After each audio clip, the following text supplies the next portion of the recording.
Hey, welcome to another episode of Technical Difficulties. Tonight we have got player 2 on my right.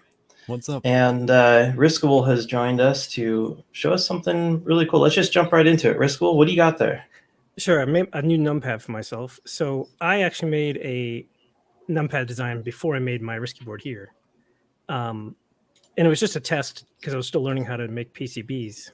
What's that all about? We'll CA glue leaked out on that. I might print that again. But this is one of the first PCBs I made.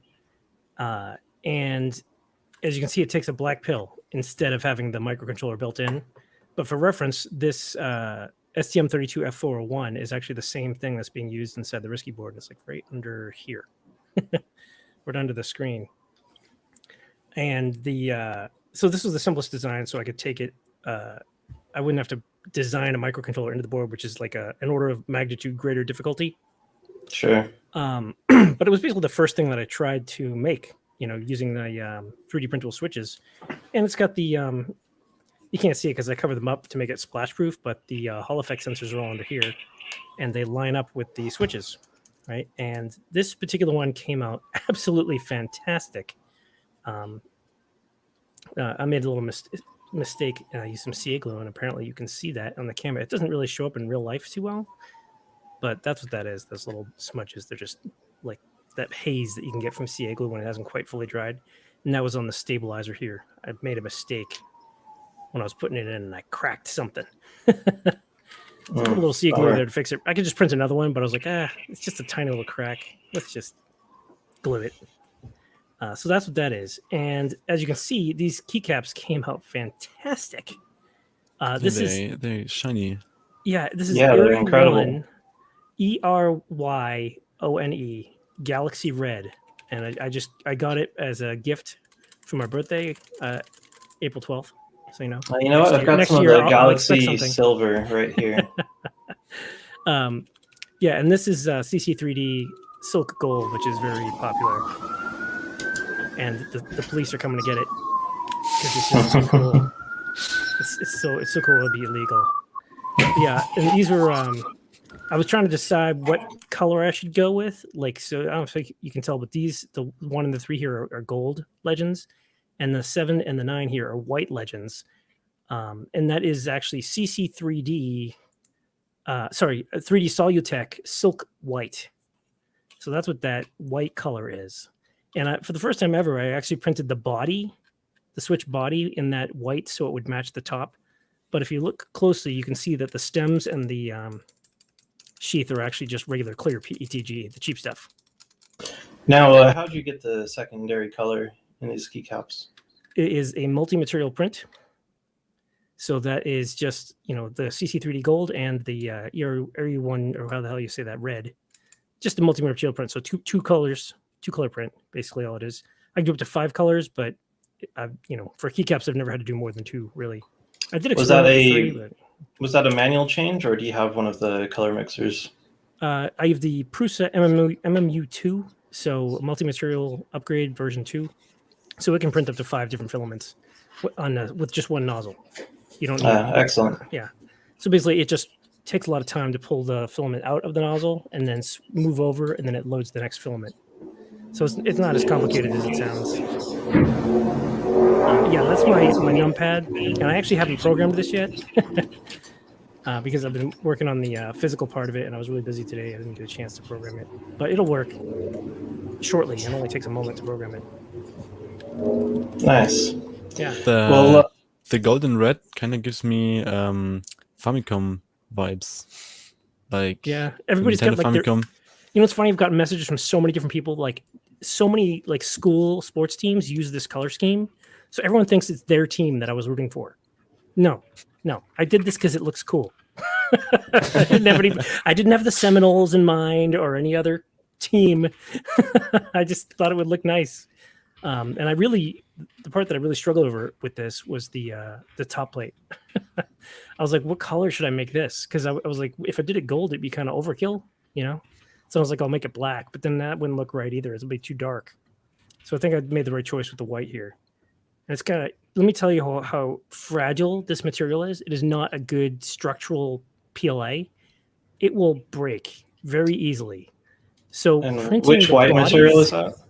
It's 3D Solutech Silk White. It's meant to be pretty, not strong. Right.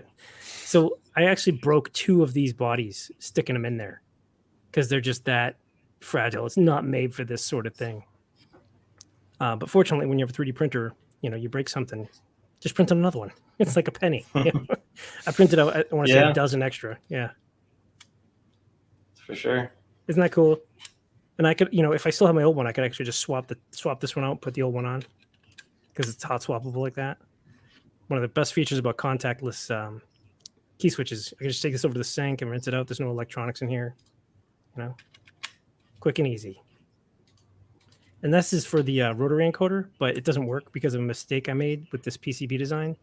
And I have an updated PCB, but I can't order it because GLC PCB is out of the chips, out of the Hall effect sensor chips, and so is everywhere else. There's literally nowhere. Isn't that the problem? Everyone is out of everything all the time. Yeah, the global chip shortage going on right now. It's terrible, absolutely terrible. Yeah, absolutely. Oh man. Let's see. But yeah, 3D printed things can look really, really nice. And these, I've done no post processing with this. That's important. This is exactly how it came off the printer. Remember that. Okay, that's amazing. I did not scrape this. I did not sand this. I took these off the printer and I put them right on here. There is no. Yeah, you really have to with these the silk filaments. As soon as you touch it with any kind of sandpaper or something, the finish is just gone. Well, you know what? This one is one that I've polished. I sanded and polished. See if we can get it. And you might be able to see if I hold up another one. So did you actually take that one through the grits then and fully? Yep, I did. sand So it? this one on the left, you can see it's kind of rounded. It'll be hard to get the camera to focus, but see how it's kind of rounded. But you can also kind of tell it's super. It's shiny at all angles. Whereas this one, which is looks much more like metal. Yeah, this one on the right that I'm here was untouched. So this is just how it came off the printer, and you see how it shines like one direction. Whereas this one, I can basically pull it all around, and it shines no matter which way I turn it because all the facets have been removed, all the layer lines. And let me tell you, what was the top grit you went to? 12,000. So I did the whole thing. Right. I did the sides. I started with 320. Well, actually, I card scraped it to get rid of the layer lines, and then I did 320, and I worked my all the way up to 12,000 just to see what it would look like. And I don't think it looks as nice, to be honest. I mean, it's hard to tell on the camera, but it looks kind of, it looks like I put way too many coats of gloss on it. It doesn't look, it looks like there's a key under it, but I didn't do that. This is just how it is, right? But it does look like, there's like a layer of glass on top of something that's underneath. And I don't know why it ended up like that. But in my opinion, if I just do this, you can see it reflect off the light. I think the one on this side here, I think it looks better. I don't like the polished look, which is very, it's great because it means I don't have to spend all that time polishing these. Better to just leave these silk filaments alone. So I agree with Boots' description that don't sand the silk ones. Let the layer lines shine for you. It does give you a lot of facets. It really catches the light. I've got some purple silk here that is really quite something. And I have some of here we go. And real quick here, player 2, you were just going to drop out for a bit, and you'll be back later on with a mostly live DJ set. So everyone stick around to check that out in a bit. Catch you later. See you later. So yeah, and this is a PETG keycap that I've card scraped and sanded, and you can see it actually lost some of its shine because I didn't go all the way up. I only did to like 800 or so. So it gives it a bit of a matte finish, and the camera is not showing how, like, this is a very bright neon yellow color. So it looks almost translucent. Yeah, it is. It actually is quite translucent. The camera's not really showing off just how neon this is, in my opinion, which is funny because this is I'm holding it up to the screen right now, and this is exactly what it looks like in real life. I don't know why, but it doesn't get this neon yellow color right, but this one looks exactly the same. But yeah. Redbubble, did you say that you used 3D Solutech's? Yes. You did? Silk. It's not white. The layer adhesion isn't very strong? No, it's fine. It's not the layer adhesion that's not strong. It's just the filament itself is weak. It's not brittle. It's not the same thing. It's like if you bend it a little bit, it'll break. Like I can bend it back and forth a couple of times, and then it just sort of like falls apart after that. It just doesn't hold up. You know, it's not durable. Oh, okay. But I've does been have, using 3D Solutech pretty much almost exclusively since I started printing, and they're I found if I print hotter than normal, like around 220, 217, 220, that it actually makes the prints a lot stronger. yeah, I do that too. I print at 212 from most of the time with 3D Solutech. This silk stuff wants to be printed at 208 though, because otherwise it starts to bubble and pop. Okay. I don't know why. I've dehydrated it. It just doesn't like that hotter temperature. And you know, all the filament colors are different. Some are, even though they might all say they're the same, like if you have the 3D Solutech silk, whatever, different colors and the pigments change the temperature, like the preferred temperature in a lot of cases. Yeah, you would have to. There's all kinds of different additives. I've noticed that silk filaments overall just aren't as strong. Something about how they do it. Yeah, that's annoying. But of course, the worst are the carbon fiber embedded PLAs. Those have no strength at all. They just kind of fall apart. The only point of that carbon fiber in the PLA is just to make it look nice and black, like a matte black. It really is. Really Anyone who other thinks it than makes that, it lighter for the strength or anything, it doesn't. There's Yeah. no benefit that to it any- there. So the I've actually done some testing of the carbon fiber nylons, and they're a little bit more brittle, like a little bit stiffer, but they're not stronger. They're just stiffer, right? So if you wanted something to not bend as much, and you're making it out of nylon, maybe the carbon fiber will help, but it's not going to make it stronger. It'll just make it a little stiffer. So like, how do I explain this? So like, let's say you had like a bridge like this. Regular nylon would be very easy to bend, right? The carbon fiber stuff would be a little bit stiffer. That's the only difference. Yeah, I've That's the actually only been difference at printing all. with the composite nylons for a little while now, and I really like them. I just need a better solution for keeping them dry while printing a long print, because they're great when they start out dry, but you get in like 10 hours in on a print and they start to have problems. So I need to go ahead and build a dry box that is sealed all the way up to the Bowden. Yeah, I've seen people actually take those round dehydrators and put like a lazy Susan bearing in the middle and drill a little hole on the side and add one of those little PTFE tube connectors. Yeah, that's pretty much what I was thinking of doing. I have one of those. It's extremely loud while it's on, but it doesn't need to run the whole time. Once it's dry, I figure I'll just put on a timer, have it turn on every half hour, every hour, run for a little bit, just make sure it stays dry. Yeah. I don't I put actually it bought too often. I bought a dehydrator for that purpose at Aldi and had it for like $20. It was really nice. I got mine off Craigslist, and it was a much nicer unit than I need for filament. I was like, I should probably actually make food in this. And Yeah, the one I have was made for beef jerky. yeah, same for mine. Beef jerky or drying fruit. Yeah, no, who dries fruit? Nobody does that. People make beef jerky though. No, yeah. You know, can I you tried can try it. Yeah, but like nobody wants dried fruit. Who the hell wants that? Nobody wants that. But everybody Well, wants dried beef jerky. strawberries are kind of nice in delicious. cereal. I guess. Or like last year, I grew a bunch of like super hot chilies, and I just dehydrated them all, and can use them throughout the winter. To torture people. Yes, absolutely. I'm taking suggestions as to what I should do to fill this hole, by the way, because the rotary encoder doesn't actually work because I made a mistake. But I should put something in there. Put one of those little piezo buzzers in there. They're kind of round. Just Yeah, have it beep whenever you type a key or something. yeah. I got a big bag of those. I wonder if it fit. I actually want to check that. I gotta hang up my headphones though. You'll see me reaching around on the desk here. That's where I keep them. Yeah, I don't know. What could you put in there? A little indicator light, maybe a little RGB thing, maybe another power switch or something. Look at them all. That's all buzzers. Because I love these babies. Oh no, that's the wrong bag. I'm like, oh, it's all buzzers. Look at this. I got my big bag of buzzers, but it's actually a big bag of 2.1 millimeter jacks. Wrong bag. You could also put in one of those really giant LEDs. That would look cool. Oh, hello.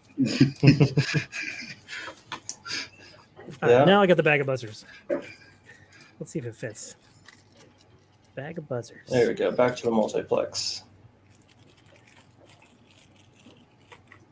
All right, here's the moment of truth. It fits in there. So Oh, it yeah, I does could put a fit. buzzer in there. I'm gonna put it on upside down, but I can make little holes for it. No problem. Yeah, or Blasto suggested a really large LED, like one of those giant ones. That could look good in there. Yeah, I could, it'd be a little work to run a little wire across. But I mean, most of these are unused. You can see there's no nothing goes to them. Well, I mean, most of it's on the top, and you can't see that. But Is that, Yeah, and there's that's plenty a of- spot on the PCB you could just drill right through. well, I wouldn't need a drill. I've got the hole there for the rotary encoder, so I can run wires. Oh, through it if okay. I want to. Nice. Yes, you can kind of see through it if I hold it up to the. So, will this board be available, or the plans? You said the parts are out of stock, so that's Yeah. a problem. But they'll be back at some point. Yeah, absolutely. I'll make it available.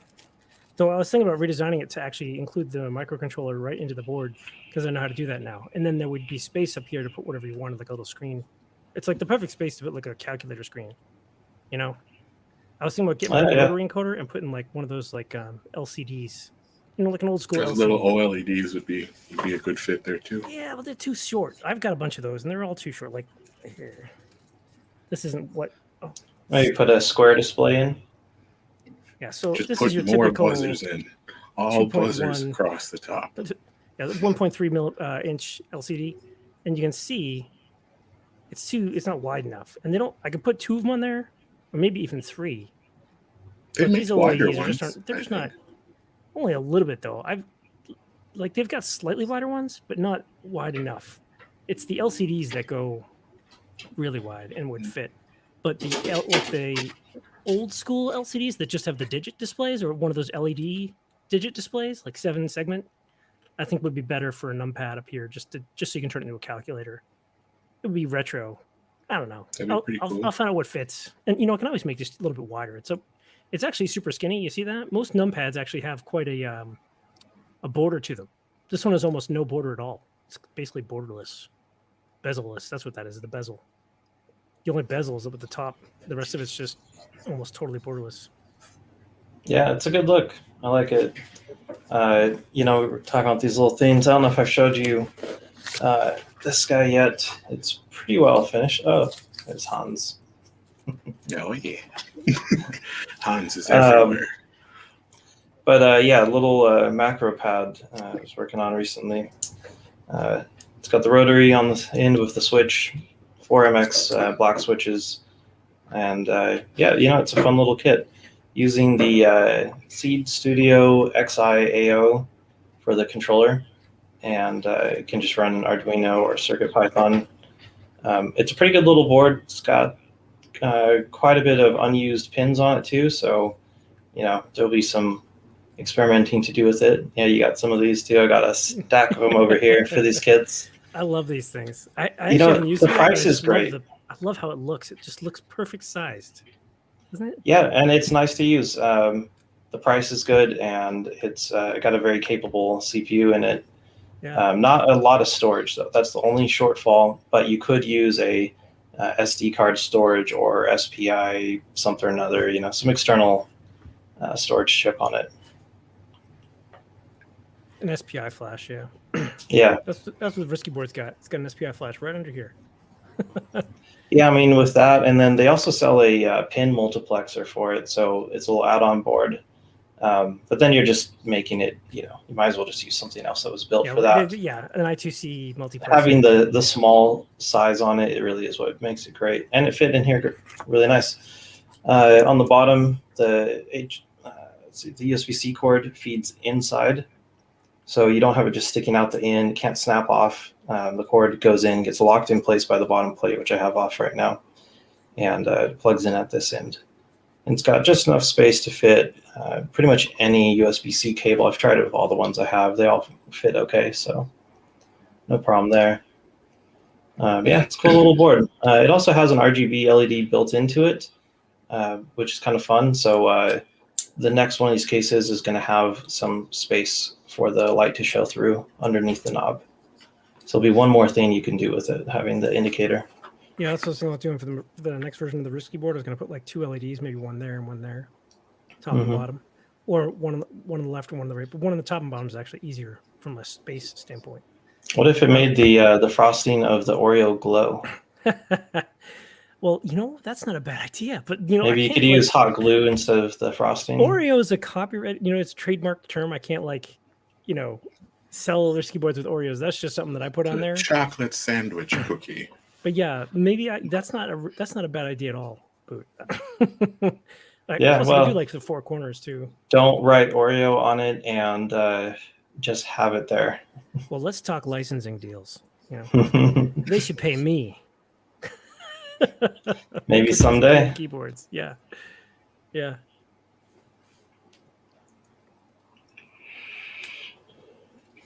Lasto, what have you been working on today? Well, today I've been nothing in here anyway. I've been running around to Home Depot and various other garden stores, and I've been getting some plants for outside because it's finally not cold outside.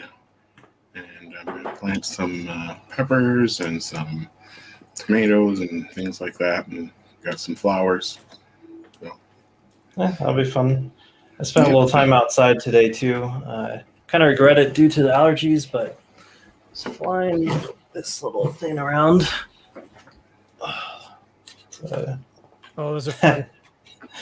I like it, the green screen effect. Stickers not included.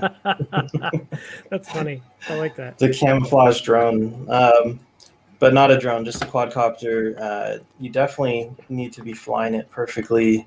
I flew it a little bit too high, lost signal, and it just kept going on its trajectory for a while until it safely landed itself in the yard somewhere. That was quite a trek to find it, though.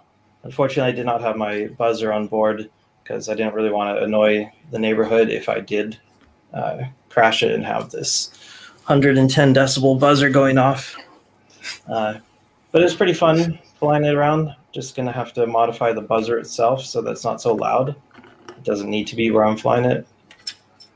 I do have a camera system here for it, which I didn't bother to install because I want to make a new mount. But for flying at FPV, we got a camera, transmitter, antenna, pretty simple. This connects to your power lead. Should be pretty fun though. I mean, it was fun flying it. The thing's incredibly fast. Definitely the fastest one I've had a couple times over. And it's quite a bit larger too. So, fun times. Very cheap. It's the Bugs 3. It's only $60. So, if you want one that will just haul and can carry a GoPro, that one definitely is good. I'd like to try and get into that. I think like that whole drone racing thing is really cool. But got some of these too. These are like one of the really most inexpensive goggles you can get for it. No AV in. We're going to mod that later on an upcoming stream. Going to add the AV in to it so that you could use this with like a Raspberry Pi using the composite line out on it, and actually use this for a heads-up display or video goggles on the cheap. The mod is pretty easy. Is it possible to modify the transmitter that you can have an AV in on that and use that wirelessly with a Pi or something? Yeah, totally. The signal would be perfect. I mean, the video quality is good, but it's not flawless. It wouldn't be as good as just plugging straight in. But this right here, this transmitter, the camera is just sending a composite signal out over this yellow line. So it's just power for the camera and composite. So this is a composite line straight into the transmitter. So you could use, like this one's a much higher wattage transmitter than what you'd want for close range, but you could use one of the lower wattage units and put it in the pit mode, which is when you're not trying to transmit and mess with someone else who's maybe transmitting on that channel, but you just want to test it. Then it works at basically 0 watts, 0 milliwatts transmit power. So you're good for maybe like 4-foot connection, maybe 5 feet, and then it doesn't really bleed out too far past that. Whereas this one wouldn't even work very well being so close to it. It'd be too much. This one's a 600 milliwatt transmitter. Oh, that's a lot. Mm-hmm. I won't be running it at that either. I'll be running it down about 25 milliwatts, the limit for US FCC, if you're watching.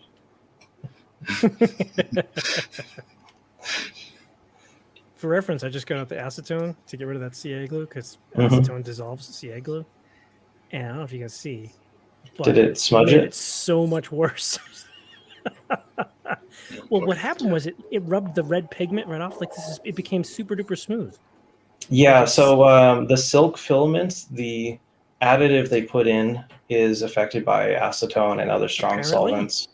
And Yeah, I this found is how that you out the learn. hard way. This is how you learn. You try that. So, but it's not a big deal because I've still got that filament loaded, and this is only like a 45-minute print. You know, it's really interesting if you soak your print in acetone for a little while, one of those silk filaments, it'll stay kind of soft and rubbery forever. It never goes back to being hard. Yeah, it really does something bad to the plastic, but it's kind of interesting too. I'm gonna try that with this. Yeah, I did it I'll with find, like, something I can some put it gold in. silk, and it actually did it to the arms of some sunglasses I printed to make them soft and kind of bendable, so you could put them on, and it would all fit real nice. That's pretty cool. I did not know that. Yeah, I didn't know that either. That's interesting. Yeah, this looks horrible. And a lot of the red rubbed right off. Like, Well, at least it stayed soft for at least maybe 3 years, 2 to 3 years. I don't really remember what happened to them after that, but I did still have them for a few years, and it was still very flexible. So at least it holds for a while. Huh. Speaking of silk filaments, I just pulled this down from my plastic craft gallery shelf. Oh, nice. This is the 3D Solutech purple one. So, but yeah, I mean, this thing is like rock solid. Like, you cannot break this if you want to. So it's pretty strong for a silk filament. I've Do you tried guys want to several see how others. I and they're do this design pretty in the crappy. Prusa slicer? Is that with Billy Rubin's trick that she showed? know. Or I don't know anything about Billy Rubin's trick, but I've been doing this forever. I might have shown it Yeah. to you like 2 years ago. It's like a trick. Yeah, what'd you do for that? I'll show you. I'll share my screen. I will bring that up. Let's go to Prusa slicer. And I just print out some switches. So let me go to the Risky board here. And it's actually the Risky pad. And I want the case bottom with the covered ICs, not the holes. So this is what I'm going to be printing. And I'm going to tell it to print in the... And that's the name of that filament, if you can see the text. I don't know if you can. It's Airy 1 Galaxy PLA. Yeah, I have some of the silver right here. It's one of my favorite filaments. And I did my job coloring, using the right color in Prusa Slicer. So if you look here, if I zoom in, you can see it's just got straight lines. And that's because it's got the infill set to rectilinear. But if I go with octagram spiral, and I'll do it for both the top and the bottom, but really it's the bottom layer that you're seeing. Give it a second. There we go. See that? That's how you make that. It's really just one setting. You just set the bottom infill pattern to octagram spiral, and now you've got that shiny, cool effect. It even looks like that kind of in Prusa Slicer. Yeah, I really liked how the pattern ends up. I've been meaning to try the new setting that lets you do the bottom layer without it changing direction on you, which changes the sheen. Like when it hits a circle. I do that. And monotonic. That's that new layer, and I'll. I did the wrong one. Hold on. So do this monotonic, so you'll be able to see that. Well, it doesn't show you in Prusa Slicer, unless I guess I can do it this way.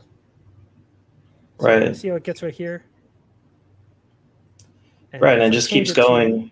Let's see how that little gap is right there on the top right, or in the middle here.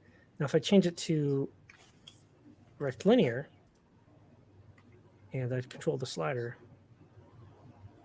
see how it doesn't? It did it anyway. It's like kind of doing it a little differently. So you'd be able to see these in the final print. You'd be able to see the difference because the direction has changed in the middle of everything. So the monotonic makes it so that everything looks the same.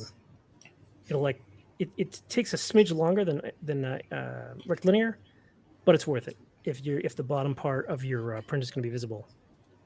Right. I mean, it really seems like a useful setting that should have just always been the default.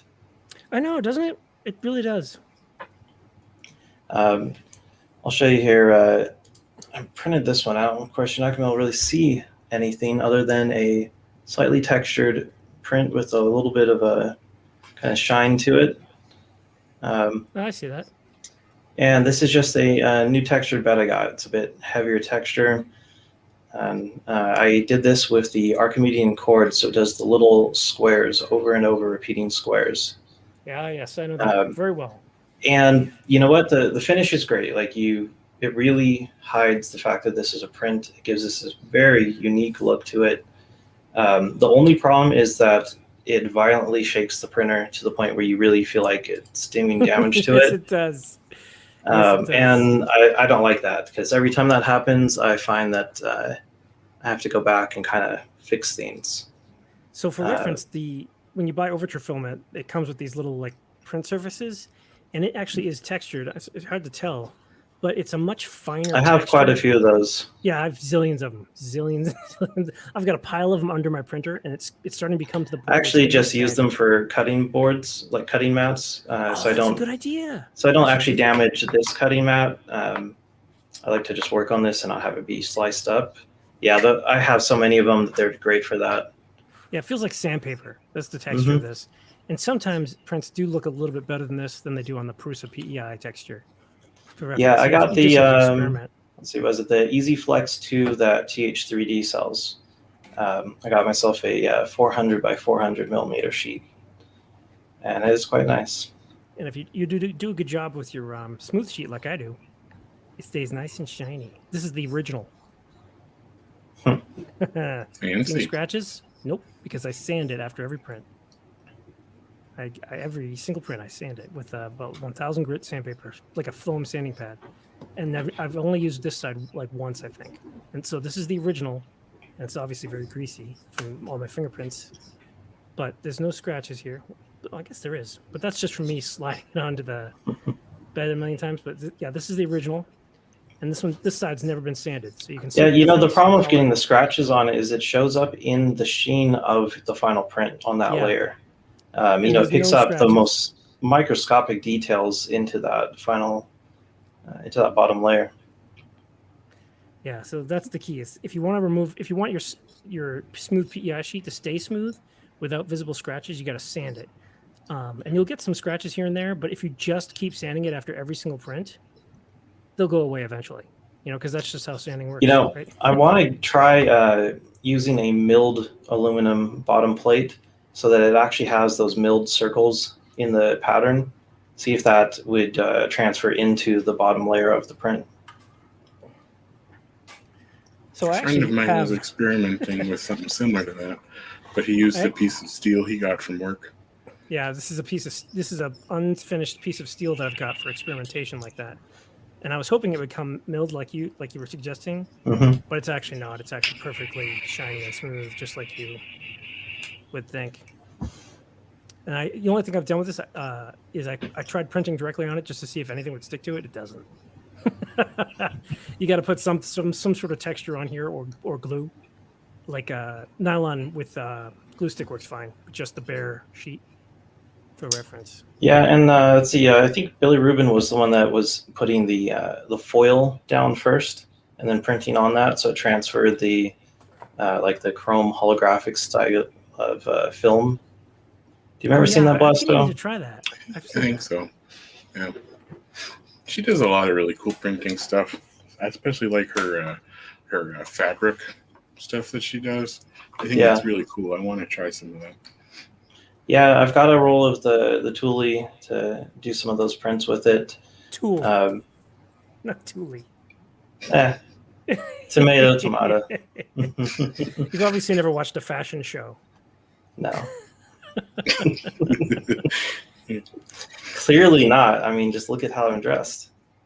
I don't know. You look like you could be on Project Runway as a designer, anyway. I don't think you're going to fit as the skinny model type. You just don't have that Thanks. Look. Appreciate that. He just called you fat. No. Like, so the runway models are chosen for their very expressive, stark faces. Believe it or not, that's like the one thing that they really go for over everything else. People think it's like you need to be a certain weight or a certain shape. No.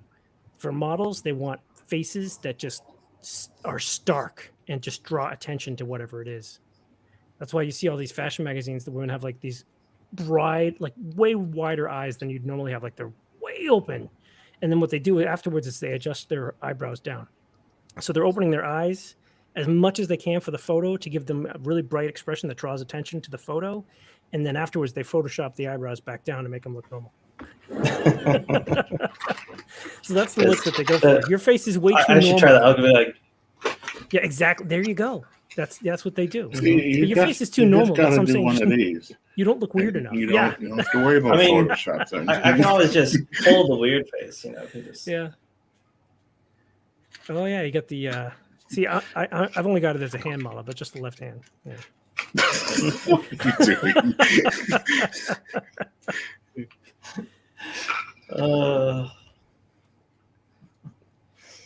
Another Sunday, lazy Sunday. Is that good filament, that Overture stuff? I've never used it before. It's cheap. It's not good. Honestly, it's not. I've continued to use it for the last 5-6 years, but not really on purpose. It's just like, I like that color. Let's, give it a shot. There's nothing wrong with it. It's just not great, Some of their stuff, some of their filaments are fine. Like this is Overture Clear PETG, right? And for whatever reason, it seems to be a little more transparent and a little shinier than the other cheap PETG. I mean, it's not like T-glaze or anything like that, but the Overture Clear PETG is just ever so slightly shinier and more transparent than, like Yoyi Clear PETG. Like the most generic. Yeah, probably just a little better base. Yeah, just a material. smidge better, but for $1 more. That's and I really think it's cool worth looking print, though. Yeah, you like this? It reminds me of if you were to make a fake Nixie tube, how they have that kind of mesh inside. That would be really cool for that. Well, I'll let you guys in on a little secret. Can you guess what this is? A box. It's half of a box. So imagine they're not. But it's the same filament like this. Well, this is actually Overture Rock filament PETG. This is what my keyboard's printed out of. It's the same filament, which is one of the nicer Overture ones. It looks kind of like marble, but I think it looks more like actually cookies and cream. But it's supposed to look like marble. But what this is a wrist rest, and so see this floppy thing that I printed. This was an experiment, and it was too floppy, right? But this is just the honeycomb infill pattern. So I literally just made a box of a certain thickness and import it into Prusa Slicer. Then I said, give it this many perimeters and use this percentage of infill and make it the honeycomb. And then I kept experimenting until I got to this, which is a little bit thicker and stiffer, And I made a wrist rest. And so it's under tension slightly. Oh, that's cool. So yeah, this is the plan. This plastic is a little bit wider than the wrist rest, and it's really hard to do this on camera, but trust me, it goes in there just fine. There we go. So this is one half of it, and you can see it rises up a little bit, and it's got a little bit of a flex to it at the same time. And I've been pushing this a lot. I mean, a lot, and it has not lost its flex, which is one of the problems that you have with PETG. Is if you go past the fatigue point, it'll start to lose its flex over time, but I never actually reached that. So the walls on this are a little too thin. You see how it's bowing in the center? So I need to fix that. But these channels in the middle here are actually designed for WS2812 lights to go into. And the plan was to have a piece of plexiglass go under the top of this bendy part, just straight across. Just have a diffusion layer. Use mirror film on here and then on the underside of that plexiglass up here. So it's like an infinity mirror underneath. And because this is clear PETG with the holes in it, you should be able to see that infinity mirror effect pretty well. That's the plan. That is really cool. That will definitely look like something here. Now, you were talking earlier about the power draw on the Risky board. How much farther can you go with it? Oh, I'm actually at 530 milliamps, which is 30 more milliamps than you're supposed to go for like a keyboard. But the next version, I'm using the 3.3 volt power regulator to power the Hall effect sensors instead of the 5 volts. So that should bring me just under the 500. Like that'll actually cut out about 90 milliamps. How about just adding a second USB cable for, one of those it's already got that. where you just pulled some extra power on it? Yeah, but I don't want to mandate that you have 2 connections here. Like I don't want to require that you have an external power connected. So that's why I want to keep it under 500. But if you crank up if you put every LED to white and put the brightness to max, then it's using almost 3 amps. That's just how much it uses by default. Just replace one of the lights in your room with it, and you'll be saving money. Yeah, there you go. Now you're thinking. But yeah, and for reference, before I forget, there's magnet holes in here, and it should, in theory, just magnet right up against the keyboard with the same exact width. And I'm trying to figure out a way to get like a pogo pin sort of connector so that it gets power and signal automatically. And once I figure that out, I'll actually incorporate it right into the PCB. Nice. Yeah, so that was the plan for this anyway. It's kind of been putting on the shelf for the time being until I can actually get some PCBs made. It'll probably be a while. The lead time currently is 45 weeks. 45 freaking weeks for those Hall effect sensors. So I was thinking, I'll change to others, but they're also all out of stock, all of them. It's ridiculous. And who's normally using those sensors? Like, what are they used in they for? Go in cars, which should answer all the questions about why there's none available. Of course, they would have priority on those. Yeah, exactly. The car manufacturers outbid everybody to get they're overbuying. Basically, they're buying more chips than they need because they're afraid. They've gotten to that afraid mode. They're trying to stock up so that they don't have this problem ever again. Because things like Hall effect sensors, they've been the same for like 15 years, So there's no reason for them to stock up on things like that because they're not going to go bad. Even, if they change all of their technology in the next 10 years, that Hall effect sensor is still going to be the same one they're going to want to use. Unless there's some sort of massive change in the chip manufacturing, that's exactly the same Hall effect sensor they're going to want to use. In a car, you don't have to worry about power.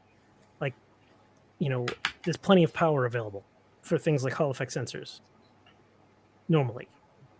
Sure. So in all the new ones, like the latest and greatest Hall effect sensors, they just use a little less power. That's the only change.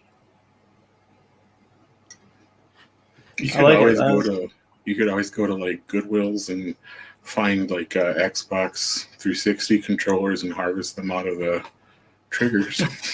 That is the exact same Hall effect sensor that I'm using actually. The 49E, I think, is in the... That would be that'd be a hell of a...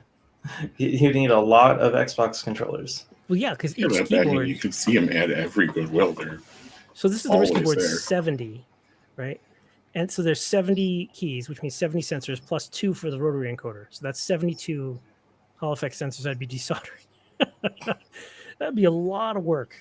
And I'm way too lazy. I need assembly. Give me the assembly, please. Thank you. I don't want to be soldering them all. It'd be interesting if a new company were to pop up with a supply. There's a lot of complaints right now of everyone running out of everything. And it does seem like a good opportunity for another company to come in and, dethrone JLC or similar. Oh, well, they can't get it. They can't get the parts either. But nobody wants to solve this problem because as soon as they start building a whole bunch of foundries to solve the problem, as soon as the problem is solved, now there's going to be a massive glut. There are going to be tons of all the chips, and everything's going to the price of everything's going to drop like a rock because they'll have exceeded the demand by a lot. If only that would happen for GPUs. Yes. Well, that's the thing. Like the demand for like new technology, like the latest and greatest chips, is probably pretty fixed. It grows a little bit every year, but it's just organic growth. Like 5% every year is like as good as you're going to get.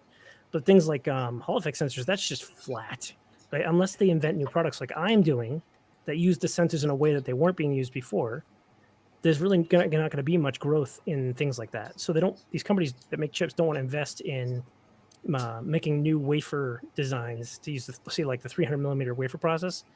because normally those chips, those 49E chips, they're so old, they're probably using 100 millimeter wafers, like the 84 nanometer process, stuff like that. But if they actually took the time to make a 300 millimeter wafer with, say, the 10 to 15 nanometer process, they could cram so many of those chips, so much more, and drop the price considerably. But it's never going to be worth their investment because they don't foresee things like this, like my keyboard, taking off and increasing demand that much.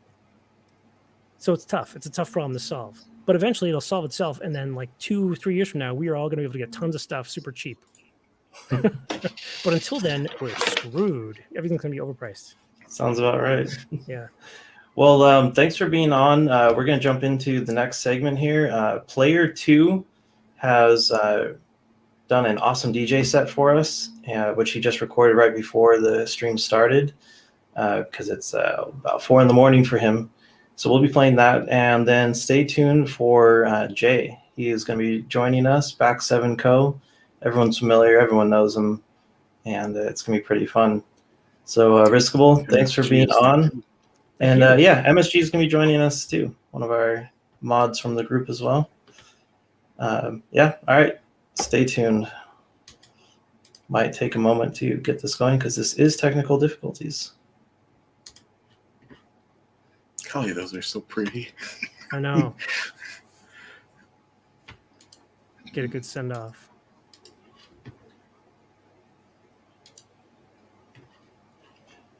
Come on, work.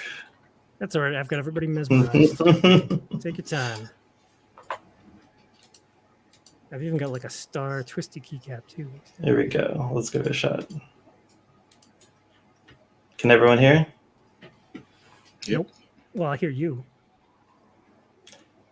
No audio playing? Nope, just Nope. you. Just you. Well, then the show's name holds. We've got no audio. All right. Well, why don't you go ahead and show them your keyboard too while you're on it, and I'll see if I can get this thing working. I've never been put in that position before. Hey, Risk, keep everybody entertained for a minute while I figure this out. Okay, no problem. All right, let's have a look at my keyboard. Let's have a look at the inside. How about that? Let me get this pop socket cover out of the way. Oh, you know what I made the other day? Actually, might be better. Check out my phone case. That I didn't show this to anybody yet. I mean, Oh, I that was posted pictures awesome. of it, but more of the really octagram cool. spiral pattern. Isn't that cool? Yeah. Same deal. And even though this looks like a different color, it's actually the same filament because it was a rainbow filament. But the color transitioned just in time to look like it's not quite the same. It doesn't matter. I'm going to be getting a new phone soon anyway. This one's on its last legs. Something's going wrong with the screen. I don't know what the deal is. Yeah, let's take a look at the inside of my keyboard. Right? Why not? So if you guys haven't seen it before, my keyboard is entirely contactless. Magnetic separation switches, and they feel fantastic.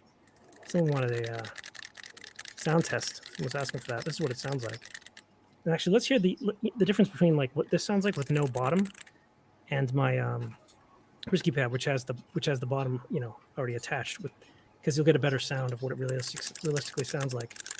You hear the difference? So with nothing attached, but when you attach the PCB and the base plate, it modulates the sound a little bit. It's a little bit higher pitched, a little more hollow sound too. Let's give it a little more of a thok. And I just put these on here, so they're not quite as smooth as they could be. And I haven't lubricated them at all.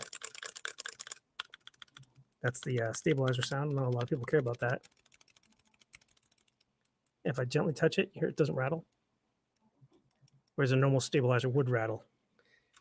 So let's talk about my keyboard. I already talked about it, but I don't think I showed anybody that you could do this. The entire display here comes off, and it's just a bunch of Max 7219 chips, which are LED matrix drivers. And what I did was I took two 4x1s and soldered them together in the middle with a wire, which you can't see. It's on the other side. But that's all that is. And I actually recommend doing that instead of getting the 8-way ones, because you can get ones that are 8x1 all the way across. And I did, but they're actually slightly longer. It sticks out a little bit more. And that's not going to fit.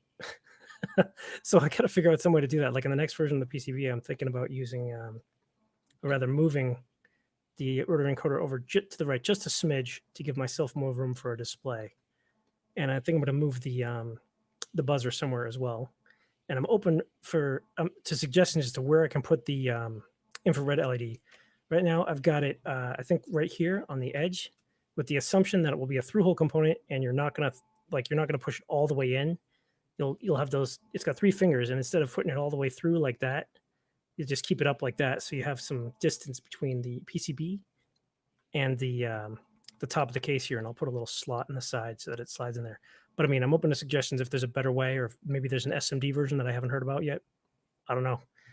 Because if you put it here, the wrist rest will get in the way. You know, if I put it right at the very edge, which seems like a logical place.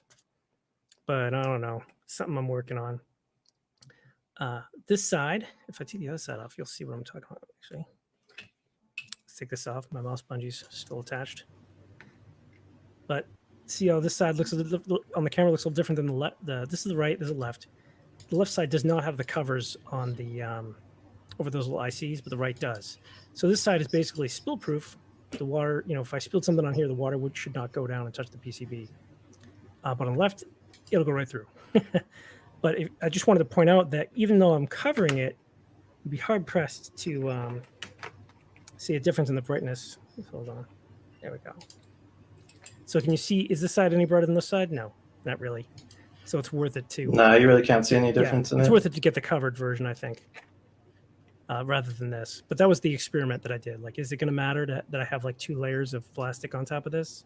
As long as it's clear PETG, it's not going to matter. It'll shine right through anyway.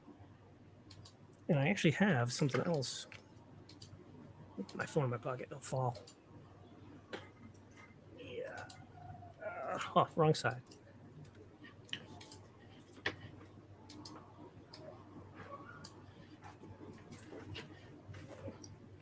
Got it. So this is kind of neat trick you can do with the Risky board once you've got it. Oh, mix and match. Top plates. Yeah. So, see, did you see how I just reset it? That's because these switches are different than these switches. These are 0.5 millimeter magnet gap, and these are 0.3 millimeter magnet gap. So the point at which the magnet rests above the Hall effect sensor is going to be slightly higher.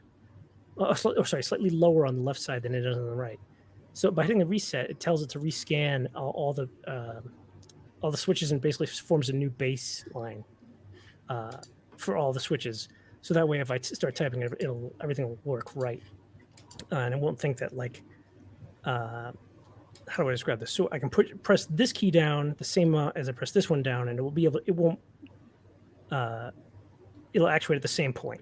Basically, so okay. Yeah, it was actually really complicated in software to do that, but it does work as long as you can get a baseline when the keyboard boots up or hit the reset switch. And by the way, I'm going to move the reset switch like over here, so it's easier to, you can just tap it real quick, and I'll come up with some other procedure, some other way to detect when you press a plate back down, so that it can do like that whole baseline redo.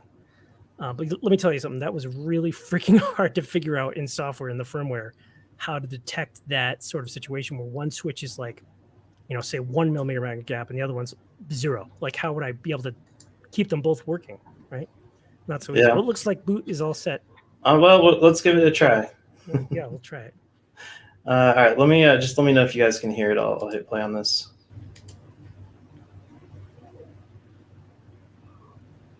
Oh, as soon as it loads. Nothing. Oh, killing me here. I probably should have planned for this a little better, but if anyone has any ideas on why we're not getting audio. I'm going to go to bed soon, but I can run the let's do a screen that would be great. Let me just send you. It's actually in a Google Drive, so you can just pull it up real quick. Let's share my screen.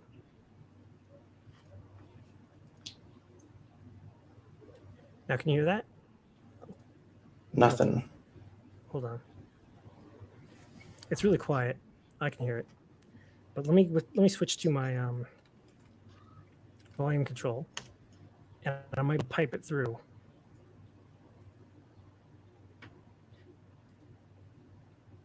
Are you using OBS, Cam? Or Yes, I am. okay, I'm using you OBS. can use the virtual audio then. That's cool. Exactly. But I need to add it as a source, I think, but not in the so desktop audio. Well, we almost got it going. Maybe Yeah, I can add it's it always as something. a- For mine, no idea why it's not working. Hooked it up exactly like I always do, and normally it has the audio just fine.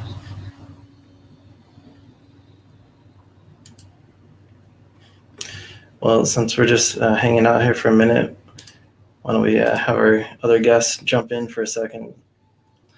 Hey, what's Hello, going on? everyone. Hey there. Ahoy, mateys. Welcome on. We're just trying to get this DJ set going that Player 2 recorded for us. Audio output, always a problem.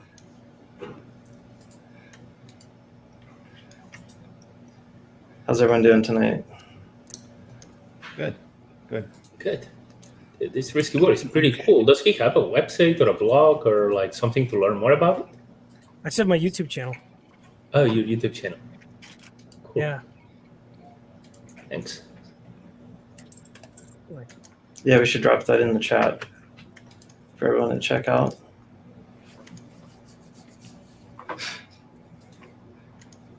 Right now, I'm just starting to design another keyboard that I want to make. I look like I'm looking around. I'm on the keyboard layout editor. I'm going to be trying to make Ed's keyboard from Cowboy Bebop, and yeah. Are you going for like a one-to-one replica or just like the aesthetic of a server panel? Not completely one-to-one. I prefer whatever percentage keyboard this is to the other ones. Like I like having the arrow keys. Otherwise, as you can see, his is kind of. Actually, I can share my screen here. Yeah, don't it's think girl. it's gonna work. Are you gonna farm?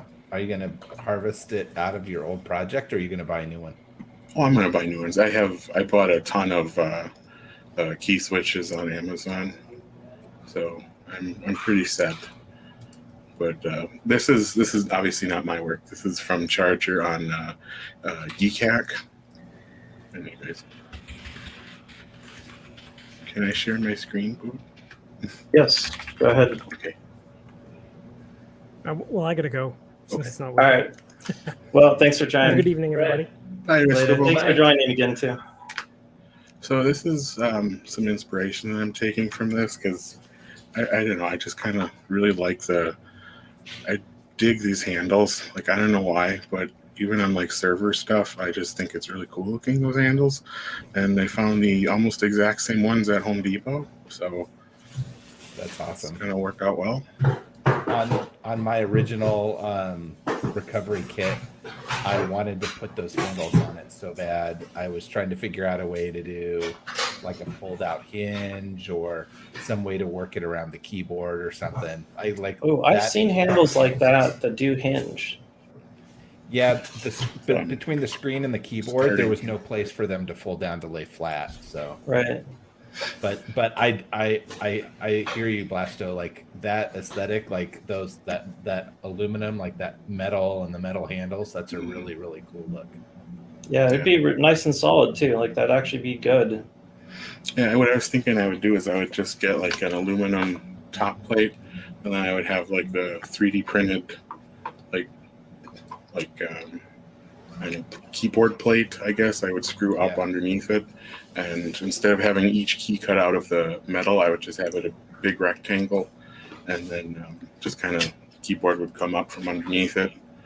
And I don't know if I would go with extrusions or not because that's kind of my shtick, but you know, I would build the rest of it underneath, either out of 3D printed or I was actually thinking like my dad has this set of what's that one? It's like a ratcheting wrench. I don't know. I don't remember what that's called off the top of my head. It's a ratchet. Yeah. But it has a metal box that it comes in, and it's like really long, and it's about maybe 6 or 7 inches wide, and I don't know. I wonder if he'd notice if that would go missing or not, because that would be a pretty ideal size, I think. So, Well, assuming he doesn't watch YouTube, you could always make one that form out of wood to say, "Look, I made you a custom one." Now you can get rid of that plastic one. Happy You don't need that Father's anymore. Day. Yeah. I started Yeah. playing around, kind of, and I think you all kind of know I'm kind of moving on from the stuff I've been working on the last couple of years. But there's a couple ideas that I was seriously playing around with, and hopefully somebody else kind of will kind of take these ideas and make them their own. But I know Boot, you and Blasto were talking, about the metal frame stuff, and I know Blasto, you ended up making a big part of your last design was the aluminum extrusion. Mhm. I watched this video, and I could probably dig it up, but it was somebody that used 3D printed molds to make basically take cardboard, put it in a blender, and basically And I have repress it lost into audio custom in case shapes. anyone's saying anything to me. And that what I thought about doing was pressing that around a metal frame. So basically making but just like people do vacuum form with plastic enclosures, like like that Mhm. ratchet box you're talking about, but instead take a metal frame and press cardboard around it and make a custom enclosure completely out of cardboard. That would be really cool. And it would just be time consuming because you could make your mold out of a zillion pieces, and it wouldn't have to be, because your molds don't have to be seamless, because if you have just a tiny bit of extra paper, you could always, trim it off with a knife or, a chisel or something. That's a But good point. But the idea was a deck that you could make and then completely recycle. Like the idea being you reuse the keyboard, reuse the display, like, and not like generate, because the challenge is, like, even with the stuff I've made, let's say you change it, well, you got a piece of plastic that you're throwing away, and people aren't necessarily doing stuff with the compressed paper, and it looks like it would just be messy. Yeah. But MSG, you've got a frame there. Are you starting to build one? You're muted too, MSG, by the way. All right, yeah, I self-muted because there was noise in the background. But yeah, I'm trying to see if I get the next one to be on a metal frame. And yeah, definitely, when I was saying that when you print something of plastic, you make changes. I have there like 5 basically MSG computer equivalents just of parts in a pile for the version that I have now working on my desk. Let me see. So yeah, to get one working, you pile a lot of plastic that just I put on the recycle bin, but I actually don't know if it's recyclable. Yeah, You should take that whole like recyclable kind of theme and use like if you do 3D print anything, they have that recycled plastic. I don't know if it's PETG or what it is, but they have that recycled filament, and you could even use like a solar panel in there too. That would be kind of cool. Yeah, what it kind of made me think of was one of the last couple William Gibson books, and I don't think it was pattern recognition. I think it was the one before that. But anyways, there's this island and the people that live there, and basically everything that's there, nearly everything that's there on this kind of moving island is recycled, stuff from the ocean. So, they've got, buildings, That's cool. electronics, and everything is all like that recycled plastic, and it all has that same, like, I think he described it like a yellow or a green or a brown kind of tint. Because it's just all been mixed together. Yeah. So, I'd have to say my personal gripe on the recycled stuff is that the problem with plastic is that when we go and we have our discards, in order to recycle it, we have to basically use energy to get it back, to ship it back to somebody else to turn around and break it down. I feel like if they had a printer where like, look, you put it in this kind of grinder, and let's say it's like the accuracy of like a tube of toothpaste. We could still figure out stuff to make out of it, right? Like it wouldn't have to be. I feel like we're trying to get 3D printing, like recycling, back to exact what the original is. So That's true. I don't know, but Maybe just a lower grade of recycling, but good enough for being filament. yeah. It's something that I bought this set of like, it's a bag of 20 samples of different colors. The filament itself is garbage.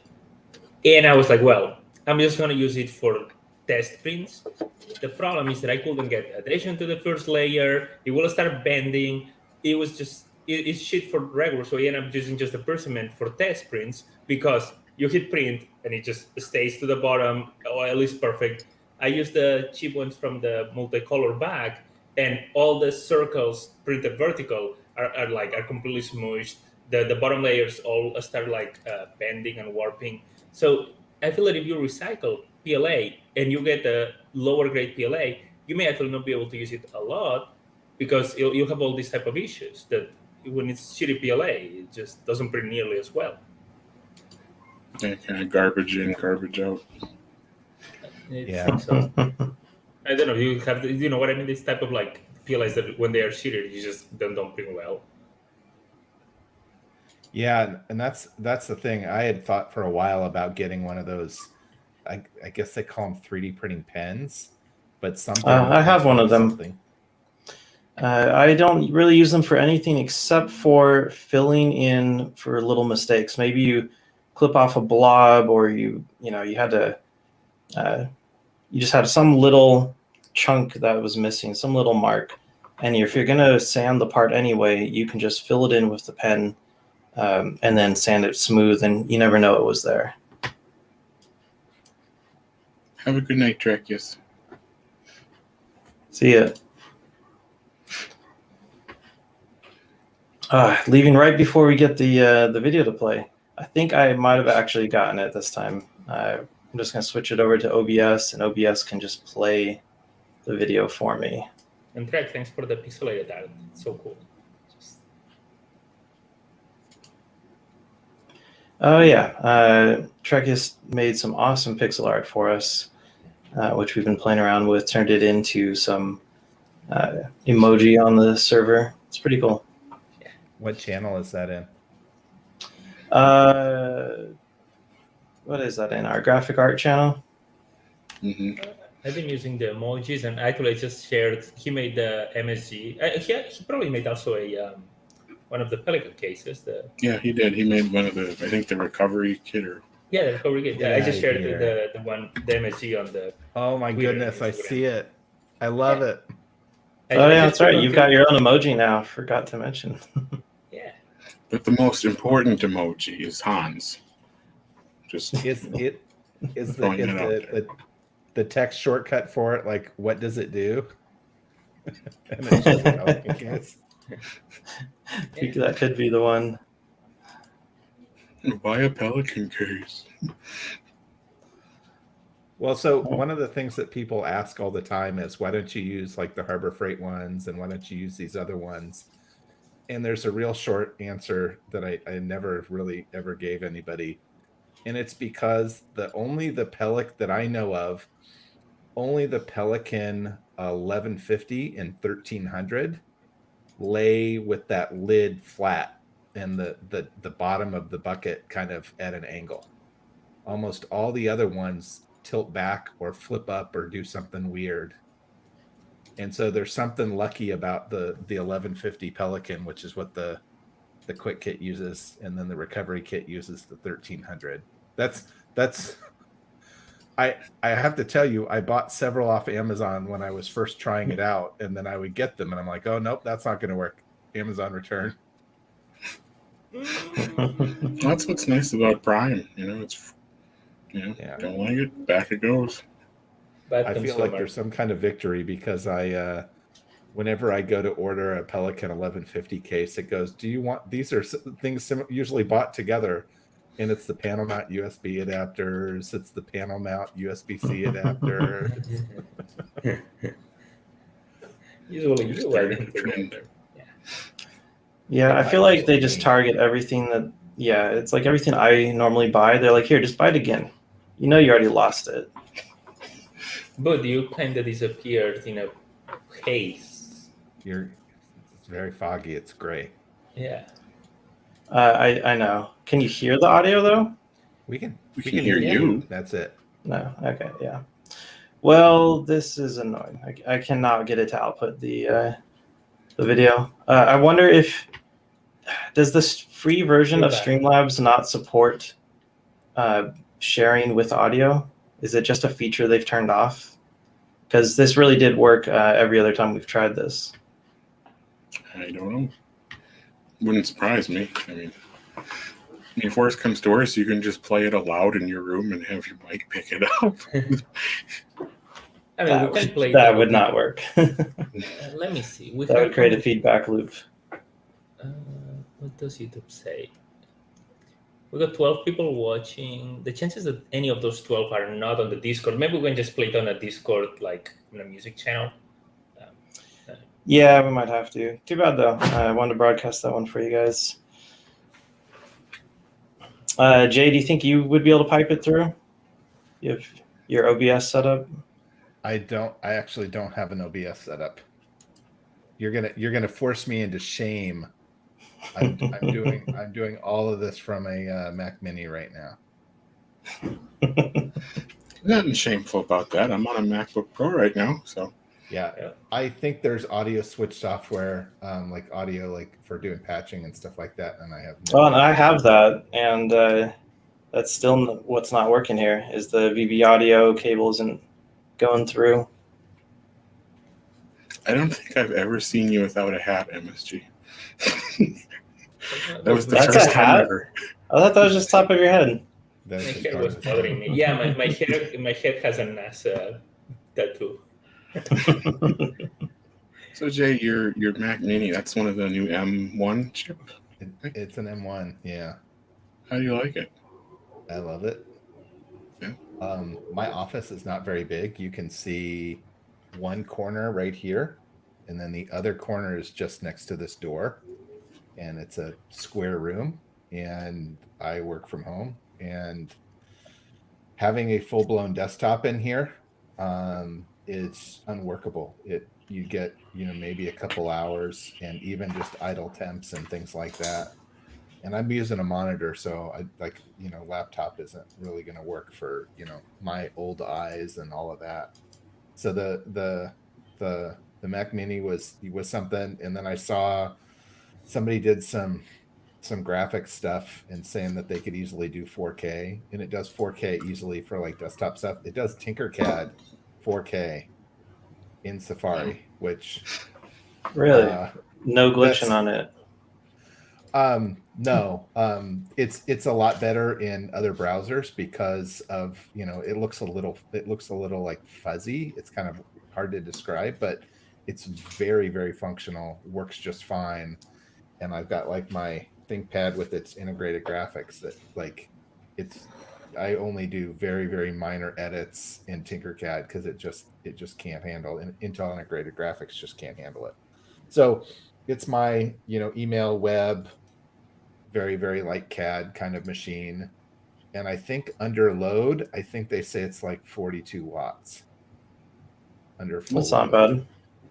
And then idle is something like 17. So it's like, I was talking with somebody in Discord a couple days ago talking about that and versus, a rack full of Raspberry Pis. And, like the thing is with Raspberry Pis, when you start to scale them up, the scale, there's no savings in bulk with Raspberry Pis. So, if you want 12 Raspberry Pis, that means 12 power supplies. That means 12, storage until you start doing NFS, and then you find out that network boot on Raspberry Pis is kind of flaky. And so what that means is when you go to scale up and you have 8 of them in a rack, that's 8 times $60 plus the memory, plus the storage and all of these things. And before you know it, you're like $500, $600, $700. And from a power perspective, you might be right there next to an M1. So I totally get why people are working on putting Linux on the M1. Like I get it because it's amazing hardware. Mac OS, okay, but like if I want to make this a server and I can just get Docker running on it, I don't really care what OS it has on it, as long as I can SSH into it. So, but right now for my home servers, I stopped using Raspberry Pis, and and this wasn't planned to be a prop at all, by the way, it's just on my desk. These little M90s, it's an M90N from Lenovo. This is my dev box, which is a i5 with I think 8 gigs of RAM, and then I think I have a i7 with 16 gigs of RAM. That's my production box, and they'll still max out at around 100 watts, but then they idle around 40 or 45. So they're it's a weird kind of mix of laptop and desktop hardware. So it's got. Yeah, I really like those boxes too. You just throw them on the back of the monitor, have a very nice clean desk. Yeah, and this one, I've got it screwed shut. I can't open it up, but it has 2 M.2 slots in it too. Oh, wow.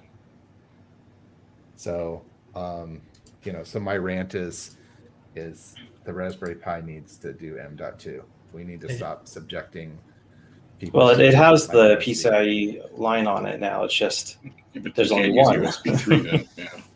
Yeah, there's only one. Yeah, but them doing that with the CM4 is kind of like, do you want a chocolate cake? And you're like, sure. And they're like, here's an egg. I started it for you.